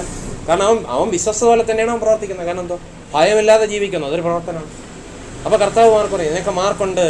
അപ്പം വിശ്വാസം പറയും, എന്ത് ചെയ്യാൻ പറ്റും? അടുക്കാൻ പറ്റുന്നില്ല. അവൻ വിശ്വാസവും പ്രവൃത്തിയും കൂടെ കൊണ്ടാണ് നടക്കുന്നത്.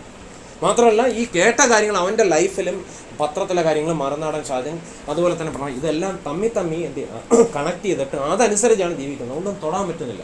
കേവലം ഹല്ലേലൂയ എന്ന് പറഞ്ഞ് മാത്രം പോയ പോരാ, ഒരു വാക്കെടുത്തിട്ട് ഇപ്പം നടക്കുന്ന കാര്യങ്ങൾ അവൻ്റെ ജീവിതത്തിലെ സംഭവങ്ങളെല്ലാം തമ്മി കണക്റ്റഡാണ്. ആ ചിന്തിക്കുന്നതിന് തന്നെ ഏതാണ്ട് ഒരു അരമണിക്കൂർ രാവിലെ ഒരു മെൻ്റൽ എക്സസൈസ് ഉണ്ട്. പുഷപ്പ് കൂടാതെ ഇങ്ങനത്തെ ഒരു എക്സസൈസും കൂടെ വേണം. അപ്പോൾ ഇതാണ് നമ്മളൊന്ന് ചിന്തിച്ചത്. അപ്പം വിശ്വാസത്തിൻ്റെ പ്രാക്ടീസ് എന്ന് പറഞ്ഞതാണ്, നീതിയുടെ ഒരു പ്രാക്ടീസ് എന്ന് പറഞ്ഞതാണ്. പ്രാക്ടീസ് എന്ന് പറഞ്ഞാൽ എന്താണ്? ഇപ്പോൾ വിശ്വാസം പ്രവൃത്തി, നീതിയുടെ അഭ്യാസം എന്ന് പറഞ്ഞാൽ എന്താണ്? ഇതാണ് നീതിയുടെ അഭ്യാസം. അല്ല, നീതിയുടെ അഭ്യാസം എന്ന് വെച്ച് കഴിഞ്ഞാൽ ഒരു ബൈബിൾ കോളേജ് പോയിട്ടോ അല്ലേ, മീശ എടുക്കാം, പാടില്ല. ഇതല്ല നീതിയുടെ അഭ്യാസം. നീതിയുടെ അഭ്യാസം എന്ന് വെച്ച് കഴിഞ്ഞാൽ ഓരോരുത്തർക്കും ഓരോ വിശ്വാസം, ആ വിശ്വാസം പ്രാവർത്തികമാക്കുന്നത്. അല്ലാതെ ഒരാളുടെ മേലെ അടിച്ചേൽപ്പിച്ച് വിശ്വാസം, നീ വന്നില്ല നിന്നെ കീറിക്കളയും ഇതാണ് വിശ്വാസം. പുതിയ നിയമത്തിൽ അങ്ങനെ കയറാനല്ല വന്നത്. പിന്നെ സ്വർഗത്തിൽ നിന്ന് കർത്താവ് ഡിവൈഡ് ചെയ്താൽ പോലെ മനുഷ്യൻ കീറി പോകാതിരിക്കാനും മനുഷ്യനൊരു സാൽവേഷൻ ലഭിക്കാൻ വേണ്ടിയിട്ടാണ് ക്രിസ്തയേശു കാൽവരി മരിച്ചത്. അപ്പോൾ ഈ കേൾക്കപ്പെട്ട തീരുമാനത്തെ ക്രിസ്തയേശു നമ്മളെ സഹായിച്ചു. നമ്മൾ സ്വതന്ത്രമായിട്ടിരിക്കുക. ഇതിനെയൊക്കെ ഓർത്തുകൊണ്ട് ഫ്രീലി നമ്മുടെ മകൻ നമ്മളെ അതുൽ മോനന്തി ഹെൽപ്പ് ചെയ്യും, പ്രാർത്ഥിക്കുന്നു. വിശ്വസിക്കും.